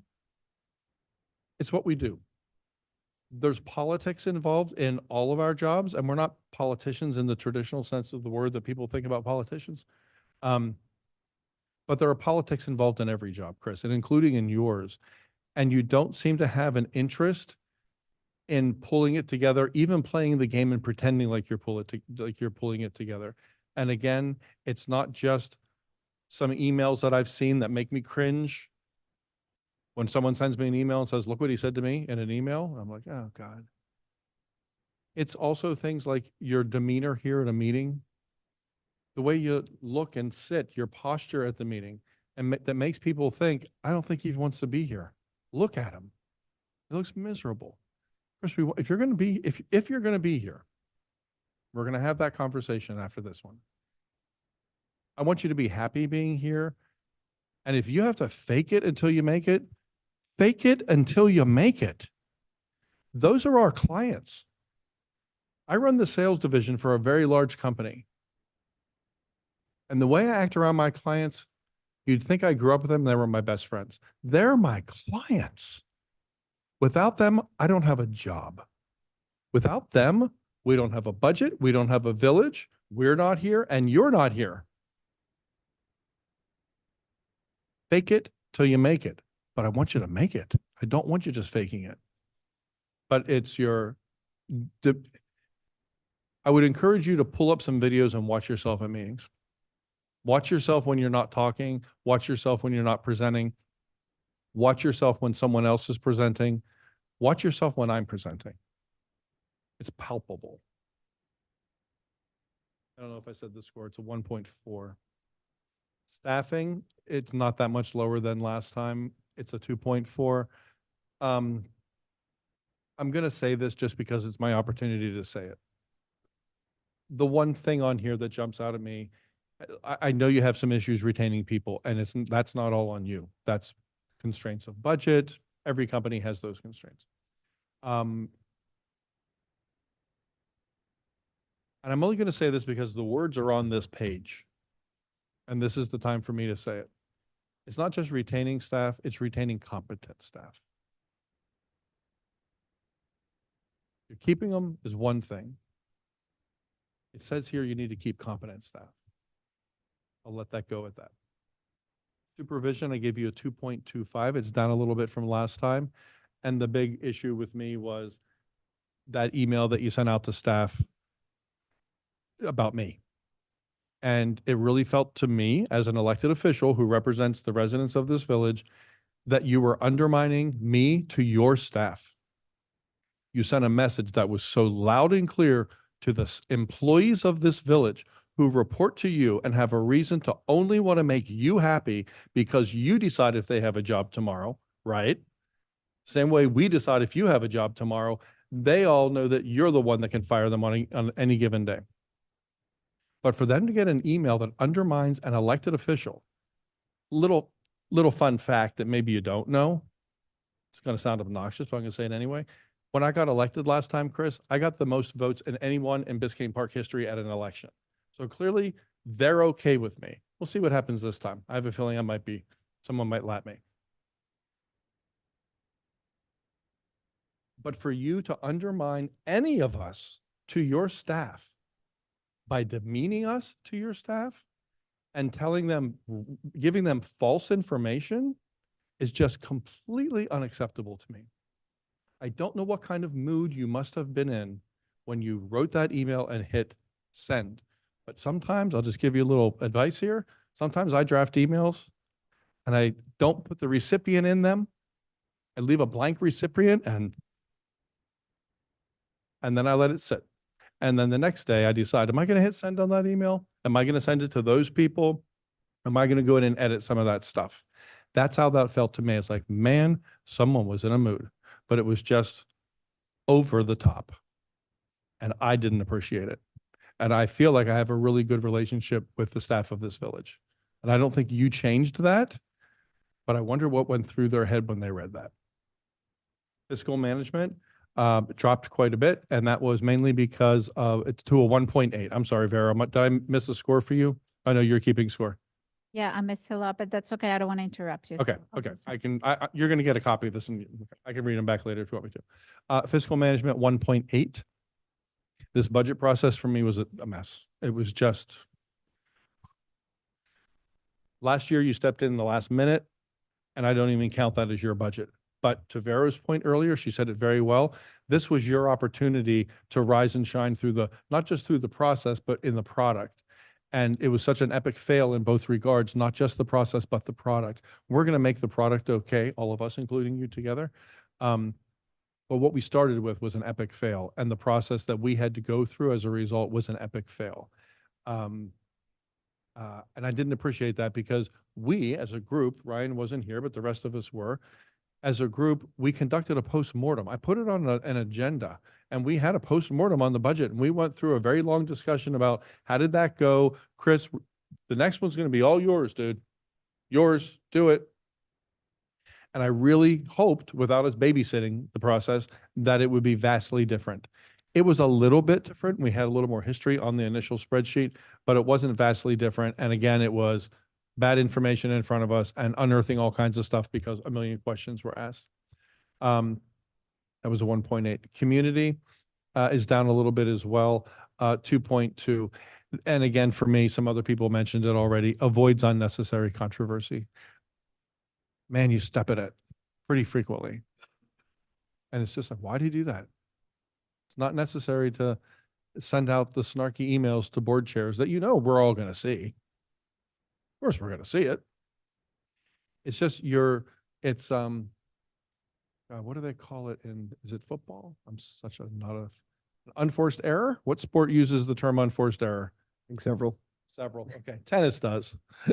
Been watching a lot of tennis this week. A lot of unforced errors in that regard. So just avoid that. Avoid that altogether. A 2.2, it's down a little bit. So my overall score is a 1.925. Now, I will, in the interest of being fair, these scores, the way it's scored is, a little odd. So you all are aware it's a range of 1 to 5. There's a big gap. So each level is really 20%. If you're looking at it in terms of percent, each level is 20%. So it's a big jump from one point to another. I get that. But the last time that I did this and scored you, my score to you was a 2.62 overall. It was right about where Vera was. And now I've dropped down to a 1.925. And I really wanted it to be moving in the right direction. This time, I want to make this clear as well. I was also a little more critical than I was the first time around. That score was not great the first time around, but I wasn't the only one that scored you down in that range. But this time I was more critical because now you've been at this point, now you've been in the job 6 months, and this is your second 6 months, and you knew the group, you kind of got the vibe of the place, you knew what you were dealing with, and you just kind of knew how you would have to work it. You knew how you would have to work us, how you'd have to work the system, and we gave you very clear directives. And in many of those areas, I didn't see any improvement. I saw like sort of some half-hearted improvement, but not real significant improvement. So I was a little tougher on you this time because it's your second 6 months in the job and now you own it. You know, in the first 6 months, you're finding the bathroom, the water cooler, and trying to figure out which of these streets are one way. And why do I get turned around with, why does 11th have a quarter street and an avenue? What's going on over there, right? But now you're settled in place. And I expected better of you in the second 6 months. In the narrative portion, you can read what I wrote. Everyone can read what I wrote, but I touched on most of it here while I was talking. Let me just look real quickly and see if there's something else I want to say. There is something. This is kind of an overarching kind of thing. Some people have a service mentality, and it's kind of like in their nature. You know, people at their core are a certain kind of person. I am a service person. It's kind of how I operate. It's why I do this job, quite frankly. It's just, I was like a waiter in college at a restaurant, and would always be the one selling the most appetizers. I love serving people and making them happy. And they tip big. I don't feel like you have a service mentality, and this is a service job. We're serving this community, and so are you. You're serving us, and you're serving them. And I don't feel like you have that mentality, or if you do, you're not showing it to us because you're doing things that are fighting it and fighting them and fighting us and gritting your teeth and looking unhappy while you do it. But if you're going to stay here, I want to see a service mentality. I want to see you be a service person with the feeling of, I serve this community. I know you have a tough job. I know you do. I know the million moving parts, and I know what it's like to show up for work in a day and you have the best plans to get some big stuff done and a strategic plan and goals, and then the AC goes out, someone doesn't show up for work, and it rains, you know? So I get it. We all have jobs like that. God knows he does. You know, he shows up to work. He doesn't know, you know, who's going to live and die. So we all deal with that. But you still have to figure out a way to get through it. So that's my evaluation. I wish it were better, Chris. It's not.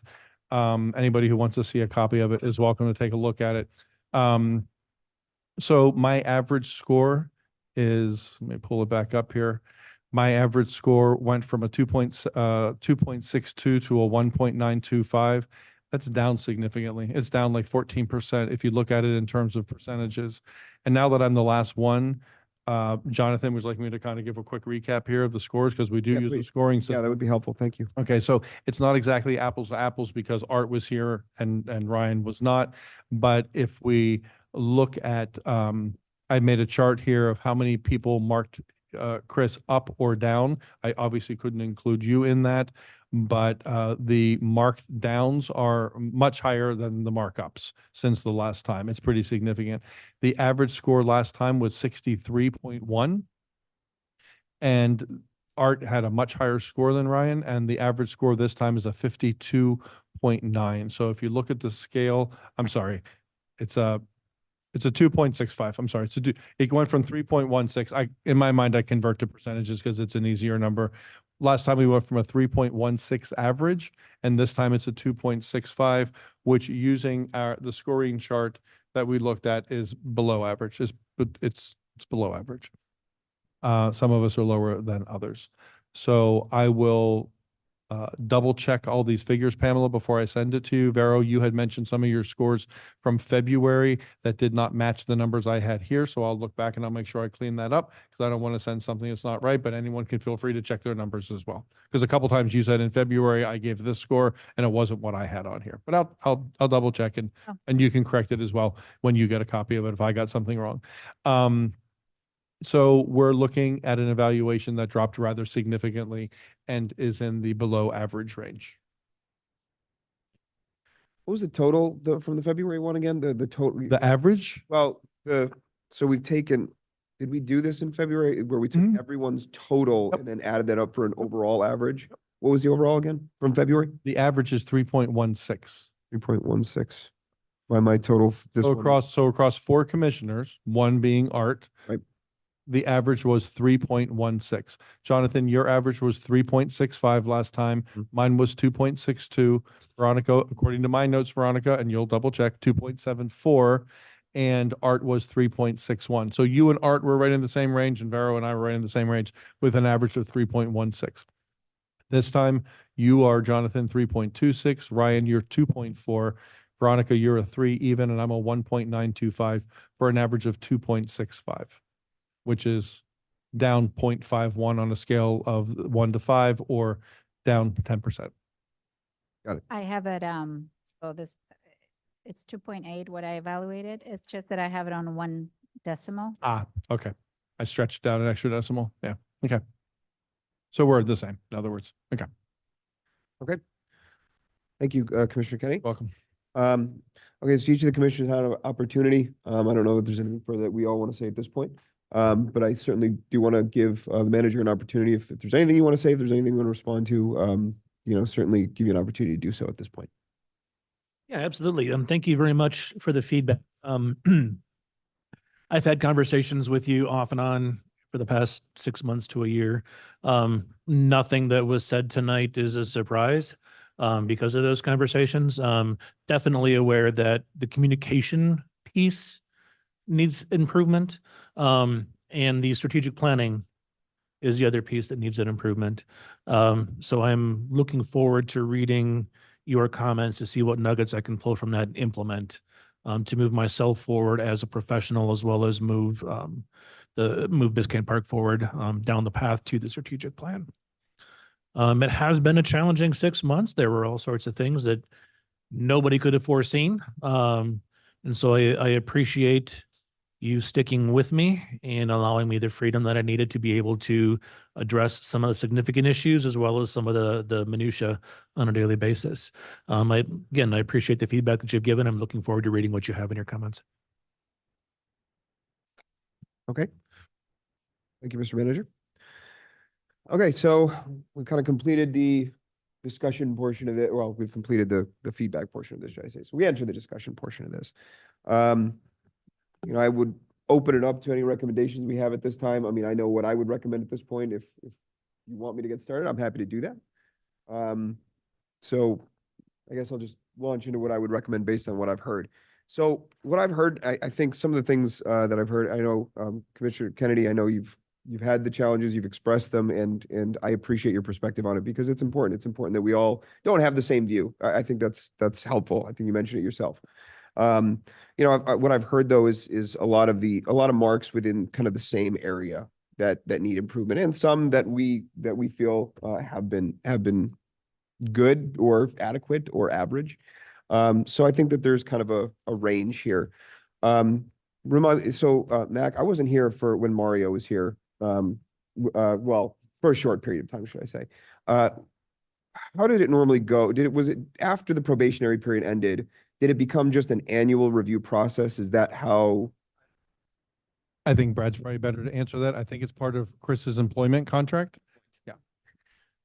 Brad, did you provide us with? Or is it in the charter or both? Yes, no. So Chris's contract specifically provides for it was a 6-month evaluation upon his initial hire, and then thereafter it's an annual evaluation that takes place prior to October 1st. Okay, that helps. Thank you. But that doesn't preclude us from doing evaluations at any time, Brad. No, it does not. Okay. Good. Took the words right out of my mouth, Mac. So I think what I'd like to see at this point is because this is based on my personal views, is based on some of the things I've heard, and of course, taking into consideration some of the not so good things. What I would like to see is I would like to see some of these things that you've started, I'd like to see them come to fruition. I really would. I'd like to just, I harken back to one of the things that I said at the beginning of this was, I'd like you to see you become the version that we were hoping that we would have, the the potential that was there. I'd like to see that potential realized. But I also understand that there are some critical things that need to be addressed, and they need to be addressed in a very significant way, and they need to be addressed immediately. So I would recommend at this point a check-in with you, and I'm open to the time period that the commission would like. I'd say anywhere from 4 to 6 months to say, in maybe 4 or 5, 6 months, whatever we decide, to say, this is it. You know, this is a legal term, so it's just kind of what I do. This is kind of my providing notice. I'm notifying you that if I don't see some of these areas improve, then it's kind of a 3 strikes sort of thing. You know, it started with, hey, we're identifying some things that we see in your first 6 months that we'd like to see improve. Some of those things, some people feel have gotten better. Some people don't feel they've gotten better. But I think we all agree that there are some areas that really need improvement in right away. So to me, that's kind of a second strike, so to speak. So I would like to see another checkpoint, depending on what everyone here feels. If everyone feels that this is an appropriate recommendation to say, have we seen significant improvement in that period of time? And if we haven't, then I think some kind of more critical action is necessary. So that would be my recommendation right now. I use a legal phrase that I don't quite like, but I find myself using it because it's just kind of in our nomenclature. It's called, don't throw the baby out with the bathwater. And all that means is, I'm sorry, what's that? don't throw the baby out with the bathwater. It's don't throw away the good at the expense of the bad, or should I say, don't get rid of the bad at the expense of the good. There are some good things here, and I think that there are some things that could continue to improve and very much benefit the village. But there's also some issues there that we need to see improvement. So that's my opinion, and I'd certainly open it up to discussion amongst the commission to see how we feel about that.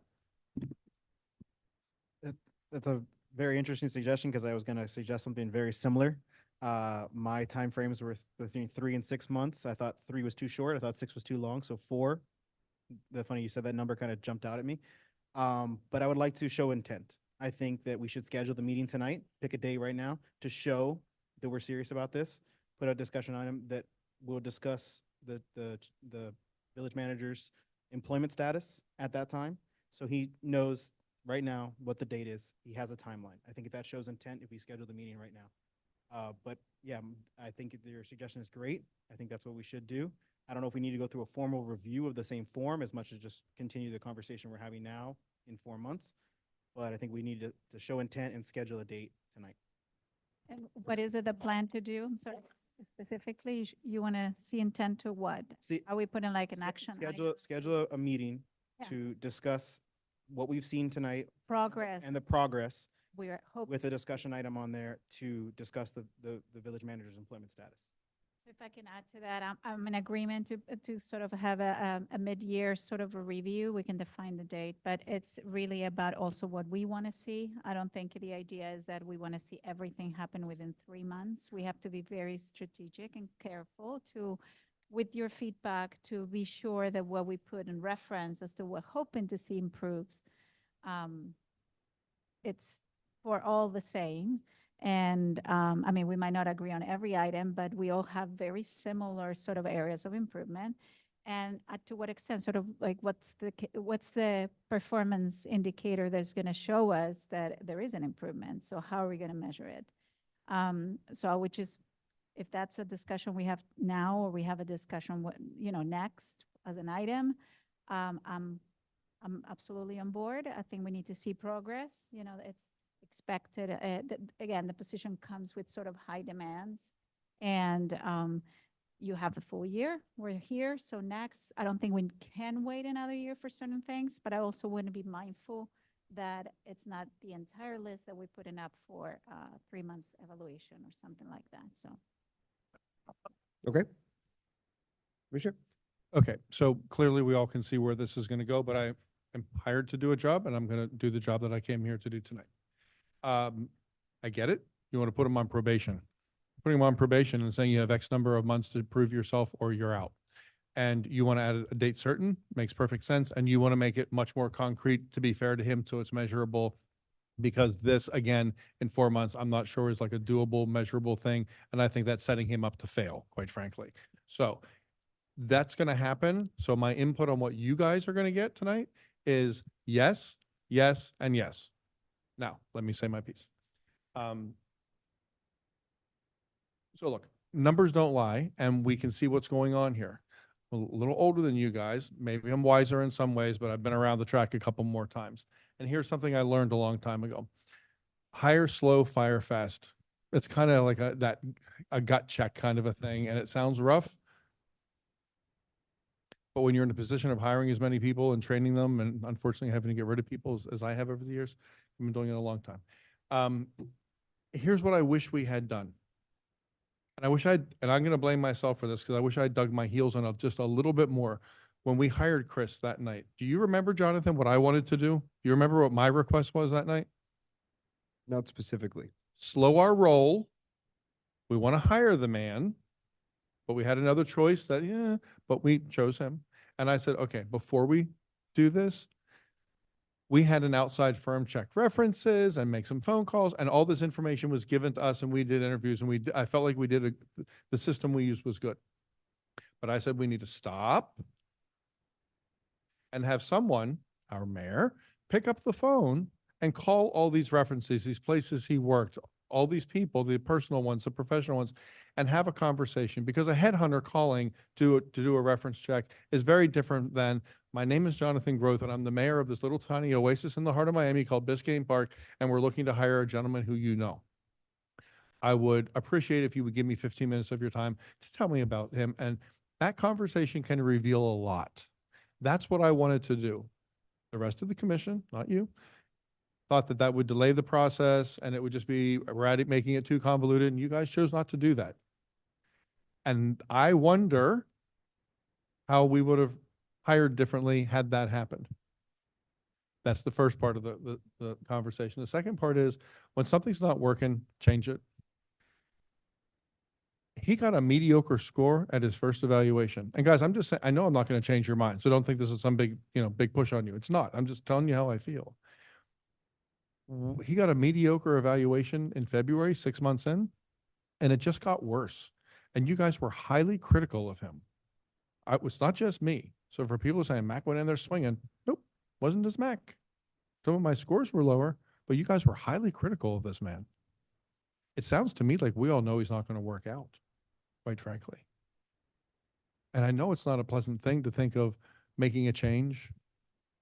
It's never easy getting rid of someone. And it's not a reflection on him as a human being. It's a reflection on him and his success in this position. When it's not working and you can see it, and it's not just numbers on a chart, put them aside. We're all experiencing it. We're all hearing it.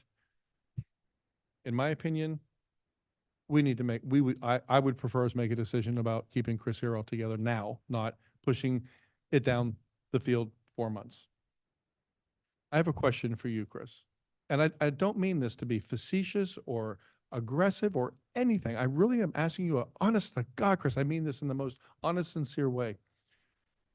And I ask this because of your attitude in this room, at meetings, and all the other things that I already criticized you on. Chris, do you want to keep this job? Because I honestly, I have this gut feeling in me that thinks he doesn't want this job. He wants us to fire him. Because then he gets all the payout, and if he sees this coming, then he can go about his business and go find another job and be somewhere with his family that he's happier, because I don't think he's happy. So Chris, are you happy doing this? Do you see yourself succeeding for us? Do you think in 4 months it's going to get better? Do you even really want to work here? That's my question to you. And I mean it sincerely. Absolutely.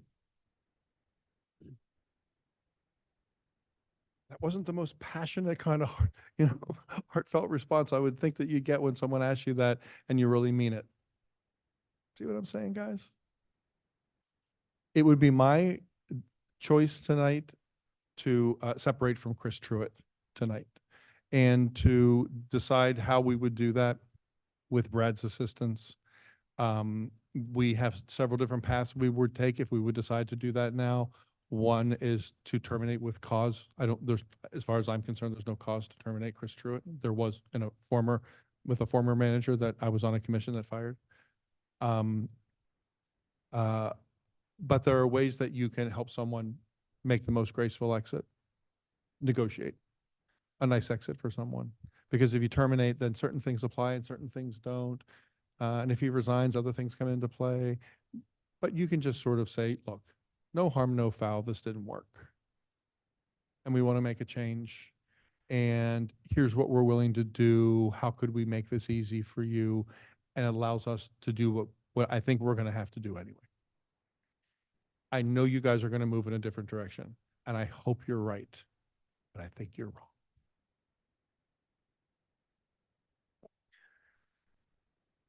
I want to say one other thing, and this is in all fairness as well, because I have to own part of this. I voted for him enthusiastically. There was another candidate I liked a lot too. But when it came down to it, I was all about hiring Chris Truitt. He came down here. We had a great visit. Dan and I took him out to dinner, gave him his first Cuban meal. It all felt great. He came in here. And I look back now and I think we got a dog and pony show at the podium, quite frankly. I'm going to admit my mistake in hiring him. He's not all on him. 5 people sat up here and hired them, and I was one of them. So I own my mistake. I will say, I appreciate the perspective and the feedback. I do. It doesn't fall on deaf ears. I can promise you that, because I take this to heart, because I've seen the relationship. And like I said before, the relationship, it hurts. It hurts. I mean, me, to have to sit here and watch. So it hurts. It does hurt. But at the same time, I've been in, I will say very candidly, behind closed doors, I've been in Chris's position before at a law firm a long time ago. And a discussion very similar to this kind of pushed me to be a better person. And it felt like a changing point to me. So I think this needs to be the changing point for you, Chris. And I think that if we put in I'll call them safeguards just because it's the first thing that comes to mind, not necessarily the right term. But if we put in the opportunity to say in a couple of months, if there is no critical improvement in some of these areas, and you're right, you're 100% right, Mac, we were critical. But I think it's important. I think you're right. I think it's important to be critical on the areas that we see as needing improvement. And I'll just reiterate some of the things that I saw as being positive. So, well, yes, I'm critical of the things where I think that they need to improve, and I think we've heard that. I do see some of the positives, so I won't continue to reiterate the things that I've said before, that I want to see the potential come to life, and I really want to see this turn around. So we've already heard a little bit, some support from the Vice Mayor, from Commissioner Amsler about setting a date to do this again. What is the date? And understanding your position, Mac, and I do, I certainly want to hear your opinion on the dates to do this and the measures, absolutely the measures. Yes, you're right to say do this all over again. I agree with you. No, I agree with you. I agree with you. So that was going to be my point.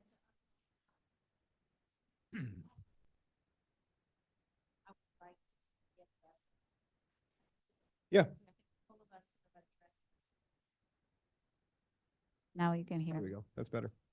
So I think all of us address specific areas very clearly that we want to see highlighted urgently. So I think as a next step, he did that before. He came to us with a plan. I think it's only fair, unless you have like literally KPIs as to how you're going to measure this, it has to be very, And I think we need to determine them. and that's what I'm saying. So I think if we were to push that to you with our ideas and sort of our expectations, you can also let us know, is this feasible? Is it not feasible? If we're dreaming about this, something is going to happen, we don't have the full picture of it and why. I think you have the opportunity to come back as to how you can address those areas within the time frame that we're putting. But it has to be, I think we go back, he shared the evaluation, obviously discuss it in details. He puts together a plan. We have a deadline as to that plan with very specific KPIs as to what each one of us would like to see and measure as progress. Otherwise, everything we talked about, a lot of this is very Nebulous. Yes, it's very intangible. So we need to really make clear progress looks like. Having an updated budget that has error-free. We should not be talking about any sort of mistakes in any of the agenda for the next 6 months. We should not see, I'm talking about really specifics of the key issues that we've had. Some things some things are very measurable. You named a couple right there. Some are not. Interpersonal skills. So I was going to go there. So I think some of them are very easy to highlight from all the areas that we talked about. And then there is another commitment as to how you show and sort of how you create that dialogue that right now hasn't existed, maybe with the community as we wish to see it happen. You have to come with a plan. I mean, this intangible portion that requires you to kind of shift how things have been going has to come from you. But these are your skills at the end of the day. Either you have them or you don't. And that's how I feel. You can develop them, to my point of, we can send you to a training if we believe you have the capability to do that. But what do you see as, you know, the biggest challenge for you? Listen, you were very vocal, and this is what I appreciate when you said, I am not a communications expert. I don't know anything about marketing. So when it comes to that, I appreciate help. In my case, I kind of offer you if you need any help. That's sort of my background. So that hasn't happened. I'm not hoping you do what I say you need to do, but I'm hoping to get the knock on the door. So I'm hoping for you to tell us what do you think needs to happen. It could be a vendor for community at any of the points. And so it's tangible for us to measure it. So let's talk about those areas then, because I'd like us to better define them. Which areas? We're going to talk about that now so he leaves with it, or we're going to give it to him to define? I think first of all, they're our measures to determine, Yes. but I would like him to have a hand in it as well. To your point, look, we're now deciding to keep him for 4 months. We decided on 4 months, right? We didn't decide on the. Okay, 4 months sounded good to me. 6 is just too long. But let's just go with 4 for the sake of this point. If we've just decided, Depends again on what we put forward. I think, If we got a full budget, it's not going to happen until. okay, you know I what think I'm it's more important that we set a timeline that allows us to make a decision and move on if we need to. We don't drag it on because we want to give them more stuff to do. So I'm good with 4 months, but we can discuss that separately. My point is that we are saying now we want Chris Truitt to succeed in this position. I'm saying it too now because now we've made the decision. So now I just took off my hat about terminating him and I'm saying we're keeping him. We need him. We need this to work now, right? We need to make sure we give him a reasonable list. I have been going through here making little check marks on the things that are most important to me. I think it'd be very easy if we each did that for a minute and then we read them back and we created a list and said, Chris, take this list and turn that into something that's measurable and actionable and tell us if what part of this can you show marked improvement in 4 months and let him report that back to us. But start with our list and then let him report back. I like that. I agree with that. I would like the opportunity very quickly before we start, and keep ours in mind. These aren't going to change because we're all going to hit our points. I'd like to hear from Chris on what you heard from us tonight. So I want to know how you've internalized it. What have you internalized, and what do you hear from us as being the areas for necessary improvement? Because I'd like to see if they align with what we've said and with what we're going to be asking for you from these areas. I think the biggest areas I picked up on are overarching areas, communication, more style with communication, I think is the best way to put that. Whether that's internal, whether that's commission, whether that's residents, boards, the channels that we have, improving that style and being more open, I guess is the best word, being more open to those communications from residents, from the boards and from the commission. I think the other overarching area that I've picked up on is, well, the two others. One is the, we'll call it detail oriented as far as the reporting and the budget and things along those lines, getting the systems or the people or the processes in place to make sure that information is accurate 100% of the time. And then I think the third overarching area is context. So whether we're talking about budget, whether we're talking about initiatives, whether we're talking about changes, context can be change management. Why is this necessary? Where are we going? How are we going to get there? And who's going to be doing what along the way? So I think those are probably my main 3 areas, my main 3 takeaways. When I hear things like communication, that's clearly something I heard as well, and it's concrete, and you can apply some kind of a measure to that. things like change management start sounding to me like buzzwords. I'm like, I don't even know what that means, quite frankly. I think we need to focus on measurable, actionable things. Some of them are going to be a little more nebulous by their nature, like be nicer, but I don't want us to get lost in the weeds of buzzwords and stuff. Because when I looked at what Chris provided us, that we were to comment back on what he said he wanted to accomplish in the next month, there was all this change management, all this stuff. I'm like, I want an agenda on time. I want you to be nice. I want the meetings to be organized. I want the budget to be right. That's what I'm looking for. So some of that fuzzy stuff isn't gonna I'm not gonna be real enthusiastic about that. No, I'm not suggesting that those be the areas, but I was just curious. I was interested in hearing what he's heard from us. No, and I'm just responding to some of that course. because some of that just starts sounding very much like somebody attended a management class and took away all these buzzwords. I'm like, okay, No, I get that. I get Get the that. job done. So let's talk about, let's just each run through these areas. Still running through here. Yeah. Give me a minute. Yeah, sure. You got it. Oh, you gotta get back to the cloud then. Okay, you got it. Okay.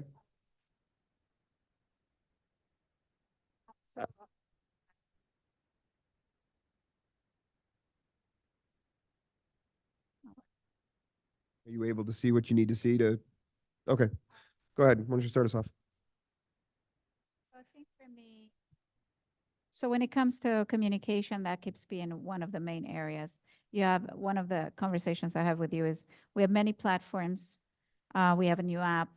It's working slowly. It has a purpose behind, as I was telling you, not every platform is for the same thing. No, the idea of just spread it all around doesn't mean effectively communicating. So put a plan together as to how you're going to measure improvement.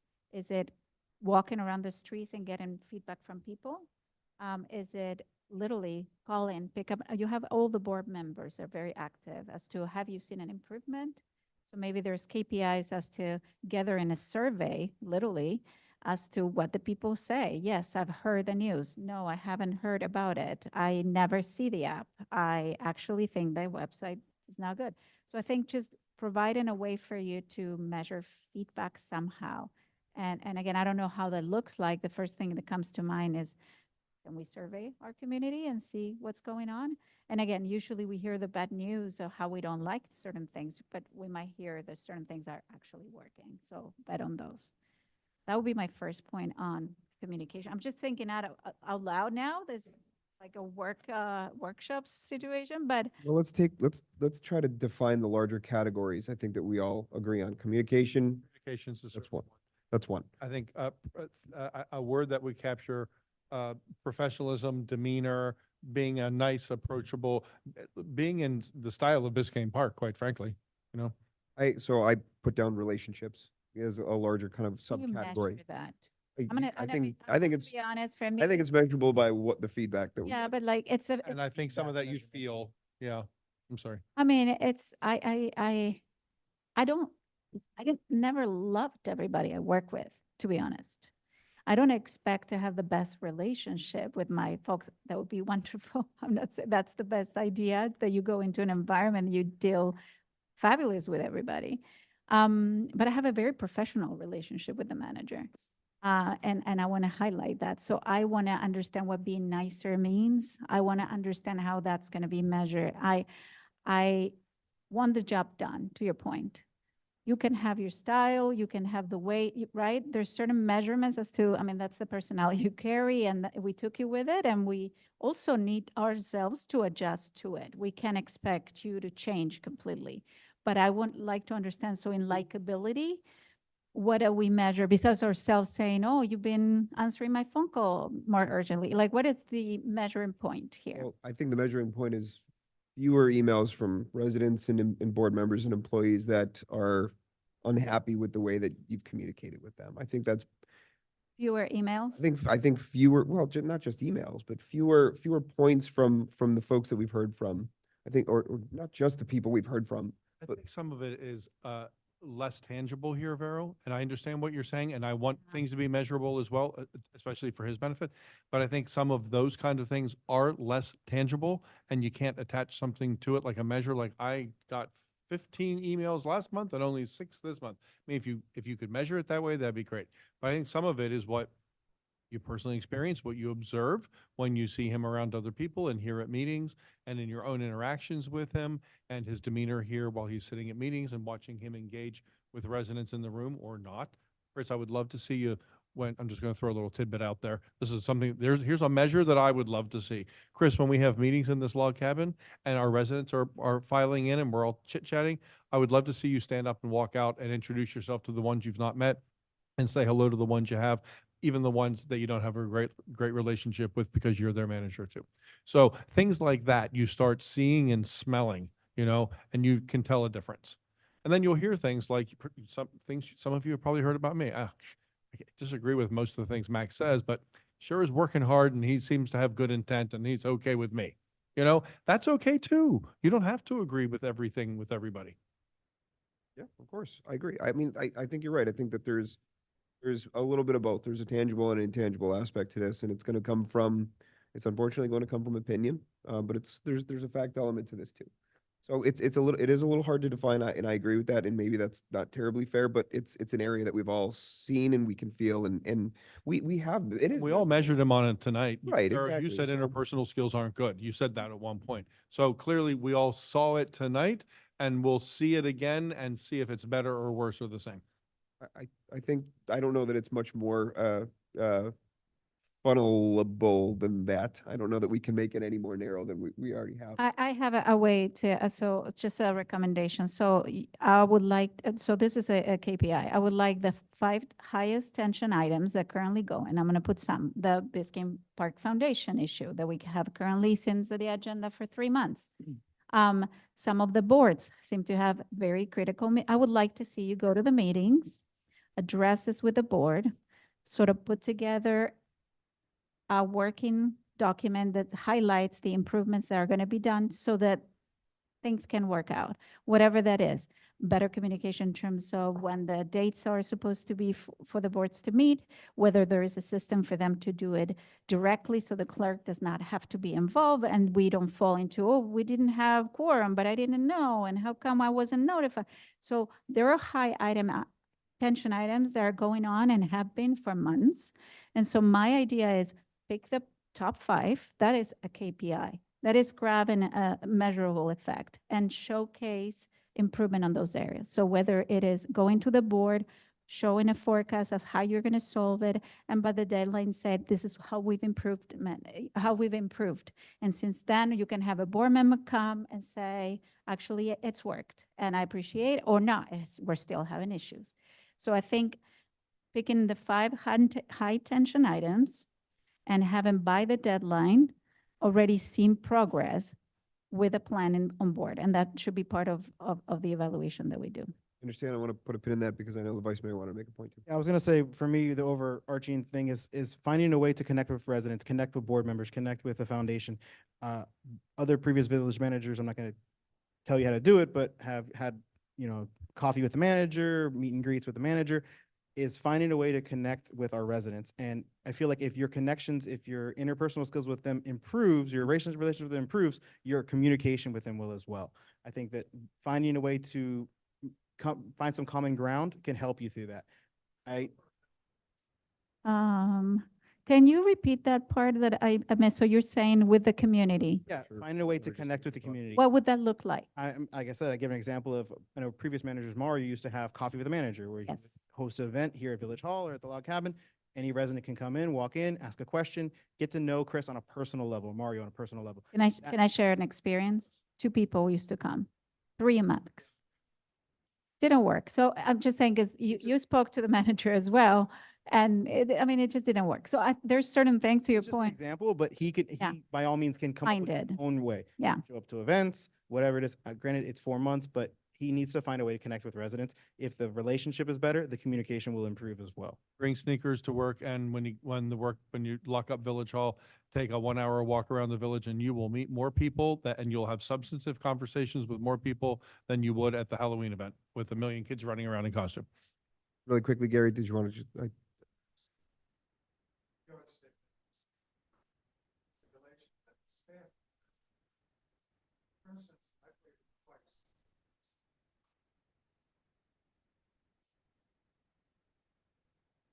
fair point. Public Works. I'll tell, Yeah.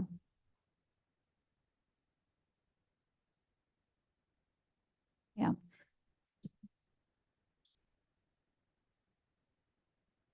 So that is I a appreciate KPI. that. So that's a That's- good idea. So when it comes to public notice or public requests, in this case, public notice is different. Public requests, there is a KPI very clear, which is, I think if we start trying to attach a KPI to everything, we're gonna get really buried in the. No, weeds. I agree with you. I kind of want to put a bow on this because I don't want us to spend too much time. I want us to get through these and identify them for Chris. I Yeah. see it as under communications. I see it as improved. And that's going to mean, I mean, look, we know, it's kind of one of those, you know it when you say it, and we've identified some of those areas. It's improvement with the boards, and we can measure that by speaking to the boards. It's improvement, this is just generally improvement with the residents, and that may take the shape and form of however he chooses, but he can let us know how he's done that.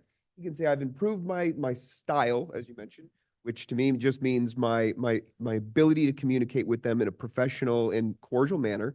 with improvement with what? I'm sorry. Residents, I'm just kind of putting larger categories I on these think we- under communication because I want us to, Get too detailed here. I yes. think what you're doing, and needs to stop right there and hand it to Chris, because he heard all of this and he's gonna get all of this. That's, and I let- think so too. Give him these topics and a short list after them of here's what that topic would include, and let him report back to us, hopefully by next week, because it's not gonna be a long list. It's only 4 Yeah. months. No, I I'm- agree with you. That- I think that's what I said where was before. with it. Yeah. mean, that's yeah. what I said. We're all saying the same thing. I think we're all saying the same thing. But we agreed that we were going to do it now. So that's why I'm getting Right, to but I the think we detail. don't need to go any farther than that and try to attach KPIs to things. I have it very, again, I have itemized things also that I'd like to see improve. Some of them are not going to happen in 4 months. So I can scratch some of those or maybe grab something specific for him to bring Okay. after an hour. But I have something to deliver so that I can hear back from you. I think you need to do that exercise of really measuring what's going to be discussed. I just don't want to come in 4 months and be, how does people like you? How do I know? Yep. You know, Same well, way you knew tonight, what's that? the same way you knew tonight. What do you mean? You just evaluated him on some of these things. Of course, but likability specifically comes from a lot of, again, what we mostly hear about are the negatives. And that's where I want to see improvements, right? Like that where there's smoke, there's fire. So those are the other areas I want to see. Likability, there is a certain personality with Chris that we're not going to change. The same thing with you, right? The same thing, Thing with you. of course. I had to say it just because I had to say. All of us, I'm saying. No, we all I have know, our I'm teasing. I'm styles. just keeping it light. I'm not pretending to switch that in any way, but I would like just to be fair as a way to measure it. I agree, and I think that these subheadings, the subheadings that we have to address, and then we have to let Chris come to us and tell us, how have I done this? So And the I- first heading is communications, and I wrote down with boards, residents, and commissioners. I put I'd like commission, to I also mentioned, improvement between staff and Staff residents, relationships. because staff relationships is, of course, part of what the manager does and what he's responsible for, so I think that's important. too. Separate Okay, staff relationships with residents. okay, yeah, separate heading, yes, I agree. So I think that those are the areas. I also have, as an overarching kind of a thing. Yeah. Anything related to budget and finances, whether it be the budget thing that we're gonna be, the budget process that we're gonna actually finalize, or anything on an agenda that has a dollar sign attached to anything. I want everything to be nice and organized and clear cut and researched and the data proper when it's put in front of us. We're gonna be looking at contracts in the next 4 months. We'll be finalizing a budget. We'll be looking at contracts. We'll be looking at CIP stuff. Lots of things with dollars attached to them. I want it all nice and neat and tight. So I had a. I know that's not his responsibility personally, some of it, but it is his responsibility ultimately. I had a larger category, and maybe this is too broad, so you all please let me know. It falls under organization. I think that would fall under organization when we have correct information organized for discussion topics, but I also add on top of that, agendas, making sure that the agendas, they've been better, so I'd like to see them, maintain that level that they're at. Notwithstanding some things here and there. Calendars, I know that that's an issue that we're going to be discussing next week, but calendars, I'd like to see, the improvement in the organization there. And then just really, I think I had delivery of the information that's being requested, and that's kind of broad, but I think that sort of maybe falls into what you're saying is when there's something brought before us and we have enough sufficient information behind it to understand it fully. Backups, all Yeah, backups I think is an important one. So that, for me, that was kind of more organization, that might be unfairly broad. So I ask, how people feel about that. I wanted to touch on both of those as well. I kind of separate them differently. I kind of separate budget as one thing, and I kind of organization, I kind of classify as management style. I have seen and experienced Chris, and I mean, I'm not in Village Hall every day, but I understand his management style is loved and liked, and I think that he needs to have a little more oversight with the employees to catch these mistakes and catch the corrections to the corrections. I think that classifies to me as management style. Budget, Before you jump to budget, there is, just, I'm thinking out loud, if we fall within our timeline, you have the evaluation of the employees coming up that's starting now. Would that be a measure of actually, yes, there will be account? of identifying Yeah. our problems and actionable, what your actions are taking on those things would be a great measurement of that. For budget, we can't see a full budget in 4 months, but I think we all recognize deficiencies in the budget process this time around. I know I did, and I want to talk about it as soon as we're done. And I would hope Chris can come up with some actionable plans to change our budget process now, because ultimately, as soon as we sign on that budget, our next budget process starts, and we're going to start building our next budget. So we need to make the changes now for next budget season. That's what we did last year. We had the, but we would, I have it, I don't think I'm allowed to say this, Brad's gonna yell. I'm planning to put it on the agenda in October, a budget postmortem. I'm just gonna copy and paste the one from last year and say, and I think it should be done every year, quite frankly, a budget postmortem. You should have a postmortem of any major thing. I'm with you 1,000%. And I think you're agreeing with what I said a second ago, is the budget and finance stuff. It's not, we are gonna finish a budget in the next 4 months. That will be part of what we measure him against.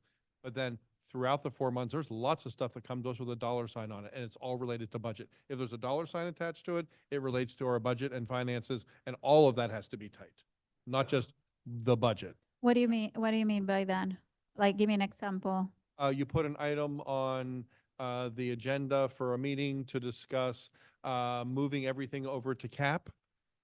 We have complete information of the budgetary impact by department and how it's going to impact the building revenues and blah, blah, blah. The whole picture is there in front of us, not part of it, and what about this? And we'll have to report back. Boom, it's all nice and tight. Error-free and presented, and there is specifically an item that talks about that I would like just to use. It says for the appropriate audience. I think that's the key too. I mean, it talks to my point of strategic thinking, is bring the idea with all the information needed that is error-free, so we can sort of guide us through the decision-making step by step, and not just, this is this budget we're looking, how is it connect to the other, what sort of movements are happening from the previous, so you guide us through it. That would be huge for me. And I think this budget gives you the opportunity where the last meeting that we have remaining. So I have Yeah. I'm, Jonathan, I think you're keeping a list as well. We probably all are. Yeah. I wrote down budget and finances as a topic. Yeah. And just have it tight and organized and accurate. That's fine. That's kind of like the measure. There's your Finance. KPI. Right. There's numbers on something, it's tight, organized, accurate. Appropriate, right, appropriate information. Okay. Yeah, I think finance budget is kind of another general area, if we've kind of defined that one. We have 3 already now. We have organization, and I wrote down the agendas themselves, agenda topics, backup, staff evaluations, anything that's regarding things being organized. I have budget and finances. We have communications we talked about. I have, as a general topic, professionalism, because I heard us all say things that I would throw into that category, like I said, you heard me say several times, the demeanor here at the meeting and attitude with vendors and with residents. And just, there's a line in here somewhere that says, you know, the dignity of the management position or something like that. It's kind of that general, there we go, maintains the professional dignity of the manager's office. Some things in there that I felt were really deficient. So I'd like to see a category like that. So- And that's one of those that we're not going to be able to measure, Vero, because I don't want to see jeans and an outdoor shirt make at a commission meeting, quite frankly. So, but I'm not going to put that in there as a KPI, have a suit and tie on. But it's kind of the thing I see, like, you know.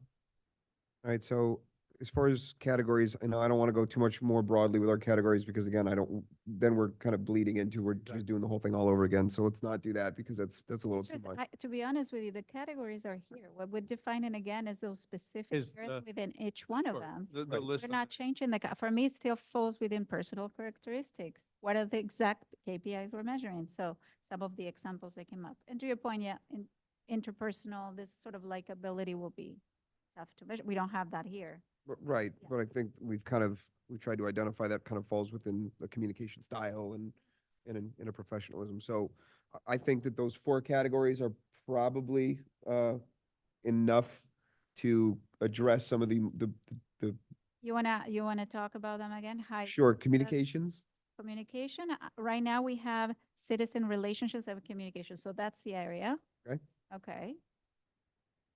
You want me to go through the bigger categories or what we had within that category? Yeah, this is what we evaluated him on. So Sorry, you said, so you, Vero, you're picking up heads from this. exactly. I'm like, within those areas, what do we need to see? Yes. Well, all right, so let me, Well, there's I mean, we're 10. not going to We bring can't- new there's areas 10. to evaluate. Right, there's 10 on here. I don't think we need to do 10. I think that's Correct. too much. I agree. We don't need 10. So communication and citizen relation communication, and we talked about some of the things we'd like to See, see. and I think that's one that can be combined. And I think you just maybe said that communications and relationships can be combined. It says citizen relations and communication. That's the headline. Because, but they have a separate heading on here, relations with the elected body, with the that's- residents, that's with a citizen relations. one. I just think communications and relationships can be one topic, and he's heard all the sort of things within there, and he can pick them up. I think we need to let him do this and report back to us. But I like communications and relationships as a topic. I mean, I think I agree because otherwise we'll be adding like 4 sections. So try to kind of, Yep. sorry, I know I don't want to drive you crazy with the No, metrics. I just don't want to create a new template for evaluation. I understand and you're right. Well, but I think we are though, because he's going to report back to us and then we'll just measure against that. And we could use the same methodology if we like, but we're not going to use this. We could do it like this, but he's going to report back, okay, guys, you gave me these 4 or 5 categories, whatever they are, and you gave me a short list behind them and let him sort of turn it into something and say, this is what you will measure me against. Now, if he comes back to us and says, you gave me too many and in 4 months, I can't show you improvement in all those areas, we need to be open to hearing that from him. Like, I'll keep all the topics on, but there are too many things in there, so we need to knock some things off in each category. Yeah. Like, I think the categories are more important than all the things we're putting in there behind them. I think so because we've all kind of discussed the same areas. So I don't want us to get too bogged down to what goes in each of them because I want to give Chris the opportunity to say, this is how I'm addressing what you've identified to me as an issue. Say there's too much for 4 months. Yeah. So let's just try to be kind of intentional. So communications is one of the groups. Communications and relationships. Yep. With boards, residents, commissioners. Yep. I think so. Finance is another. Budgets and finance. Budgets and finance. Okay. Budgets. We and have it finance. as fiscal management. Yep. I mean, if that's the areas under. Call it fiscal management, I'm I cool. mean, it Sure, says sure, yeah. fiscal prepares a Sure. balanced budget for, I mean, everything's that's already fine. in there. We can do fiscal management. That's fine. But I think the same things fall under that category. Yeah. Yep, sure. So citizen relationships, Fiscal fiscal management, management. organize and accurate budgets, agenda items, reports, anything that's financial in nature. Okay. Think so? Yeah. Okay, I think so. Yes. And then organization, the things that we've already talked about, The- agendas, calendaring, backup, those types of things I think are kind of more tangible. Are you, that's another sort of area for Yes, you? correct. But that would be under internal reporting communications, like the style written to the intended audience, open to like sort of how you address the issues, the tone of the issues, the Topic? format. Right? Say that again? I think internal reporting, I think that falls under communications and. Yes, it says internal reporting / communication, right? So that's where we would like, The name. no, that's what we have in the template. It says internal reporting / You're looking at a template as if we're going to use that. I'm starting a little spreadsheet here of just the topics that we want to report on. that's what I'm saying. So third topic would be internal reporting and communications. And how do we want to We see just this? talked about communications and relationships as the very first one. Okay. So we lumped some of that in there. What I'm trying to do is kind of lump some things together, because this is too long and detailed, and that's just not realistic. And that's what I said, communications and relationships. That's all one topic, because it relates to boards, residents, and commissioners. So what are we asking here? We're not The asking topic that you, we're, giving category we're currently on, What's that? what we're currently talking about right now? So. Or we were talking about organization. Yeah, so what are we asking on organization? org- Just present every document that comes forward in an organized manner, error-free, on the date, and address agendas, nobody backups, missing, backups, all of that. I think those are, staff evaluations. I think those are all fair And you said, what did you say? You said reports. reports. Okay. I mean, we've identified, I think, some of the larger areas that we've talked about. I don't know that there's anything, I know you mentioned, yeah, I don't know if that maybe falls within communication. Professionalism kind of falls within communication, because if you improve your communication and you communicate in a professional manner, your professionalism improves as well. I can see demeanor, but we could maybe Demeanor. add demeanor to communication, because you're communicating via body language. I think it's a whole separate thing. That's a much more intangible, warm and fuzzy kind of thing that we say we're looking for this village. I see that completely separately from communications, because I can communicate really well and still not be professional and have a good demeanor and be a jerk. And I'm not saying he's a jerk. I'm saying I could be a jerk. I see professionalism and demeanor as something completely separate. That's What the do you most think- what would intangible of all the things. So what would you say would fall under professionalism? Professionalism. Yep, enthusiasm. See, to me, like an enthusiasm for the job and the demeanor and how he carries himself. And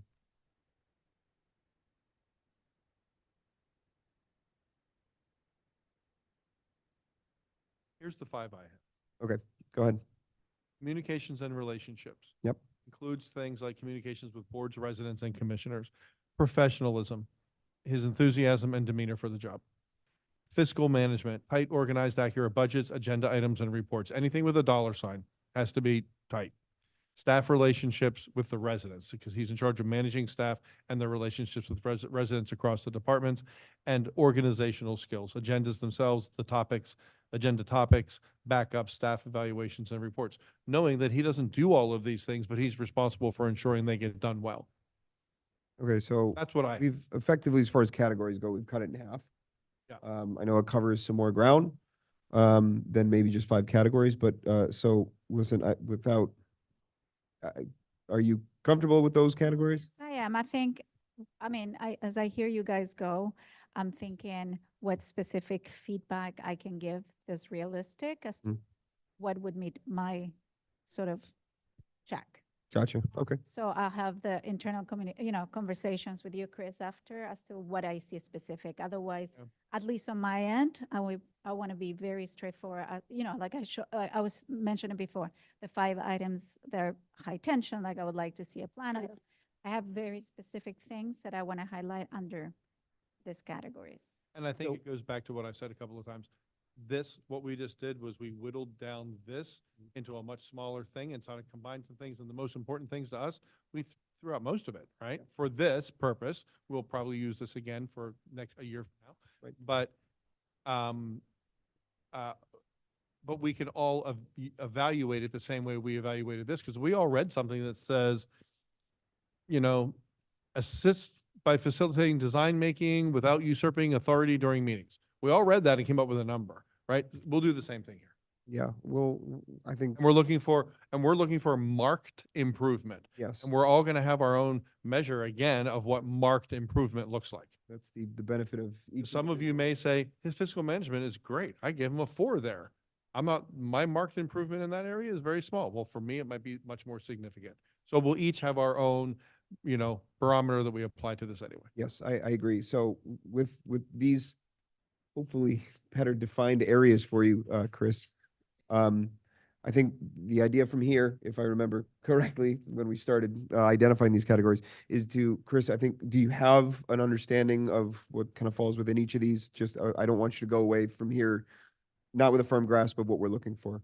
Absolutely not. It's been all over the place. So if you can just kind of run down where we landed so I can take those notes, that would be awesome. Yes. Me too. I can read back and I just copied and pasted into an email. As soon as you guys say it sounds good, I'll send it to Pamela and Chris. Okay. And then he can report back to us on Tuesday, and we could probably have another discussion about it. Let's try that. Okay.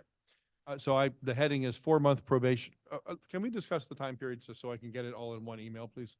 Can we do that at last, just so we know where we're asking at least the least, and then we Well, I say think it's as that possible? is impacted by the amount of time that we're giving him. So let's just lock down the Okay. time period, because I'm labeling it on a chart. Yeah, I know, like I said, my initial timelines were 3 to 6 months. I think 6 months is too long. I thought 3 months was too short. I think 4 months is a good distance, but I think the 5 categories are substantial, and I want to hear Chris's feedback to make sure that they are realistic, that we can see action, because ultimately I want to see action in those 4 months. I Same. want to see change. So I want you to be open and honest with us when we discuss this again, that we can see change in those, and we'll have that discussion at that time if you identify any of them. But I think the 4 months is appropriate. So you're good with 4, I'm good with 4. I was gonna say, so preliminarily, before we hear from you, Chris, on what we're asking, what are we looking towards, like end of January? Because beginning of January is tough for the holidays. End of January would be 4 months, right? January. All right, mid-January. I don't want to put it too close to New Year. I wanna suggest February instead, just because we do have Thanksgiving, we do have the holidays. These are, times where people take off, and I don't think there's gonna be enough time. So So I propose for February. How about end of January, then we'll split the difference. I would say end of January. That gives them the extra time for the lost Okay, business. this is like every mediation I've ever been to. What's the middle? Okay, let's do that. Again, I have a tentative because we have to prioritize. Can we look at the calendar real quickly and just pick it? Sure. I like dates certain, I should say. If we want to do it on a Tuesday, the January 21st is a Tuesday. I mean, I don't care what day of the week it is, honestly. Can we set that up later? Like, we don't need to set up a date like today. We can mean, just I do have, because I plan travel a month We out. can always adjust the date as we get closer, yeah, but I don't know what setting my a date- schedule's gonna be in end of January, guys. I Oh. have no idea. I agree with you. I think. End of like Ryan January. said, we can, yeah, end of January. I think we can move it if we have to adjust, but I'd say the 21st to the 28th. Can we just pick a date and we could change it later? Yeah, I agree with Really, you. date certain always makes me happy because Put a day it shows then. intent. 28th. But whatever day, and then I'll let you know. Let's do for January 21st. Chris can, if you don't have anything on there right now for that. Let's go with that date tentatively now, so we know we have a timeline. I will maybe suggest that the 17th and the 20th are no school days. So that's a long weekend. People might be going on vacation. Oh, good point. So maybe the 28th instead. Okay. I'd be fine with that. All right, so that's tentative. That's our tentative date. Let's lock it in now, so we have a date certain. And here's the list. Wait, Chris, yeah, the 28th, January 28th, 2025. And before we start with the categories, Chris, I'll wait for you to be ready to kind of note them. Okay. Max? Yep, sure. The categories and short list behind them. Communications and relationships. Chris's communications with boards, residents, and commissioners. Professionalism, his enthusiasm and demeanor. Fiscal management, tight, organized, accurate budgets, agenda items, reports, anything with a dollar sign. Don't worry about running these down too fast, Chris. I think he's gonna email it out. I'm emailing better. It's in an email, right? Yes, okay. Staff relationships with residents, managing the staff with their relationships with residents.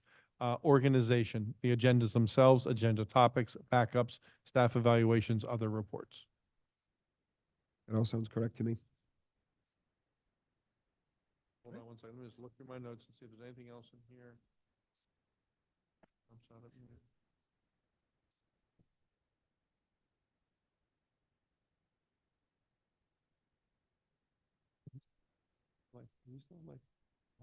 No, Okay, I'm just curious. no, thank you. Yeah, that's all covered. Yep. Would you guys mind under professionalism, which is the more nebulous one, if I added a sense of service?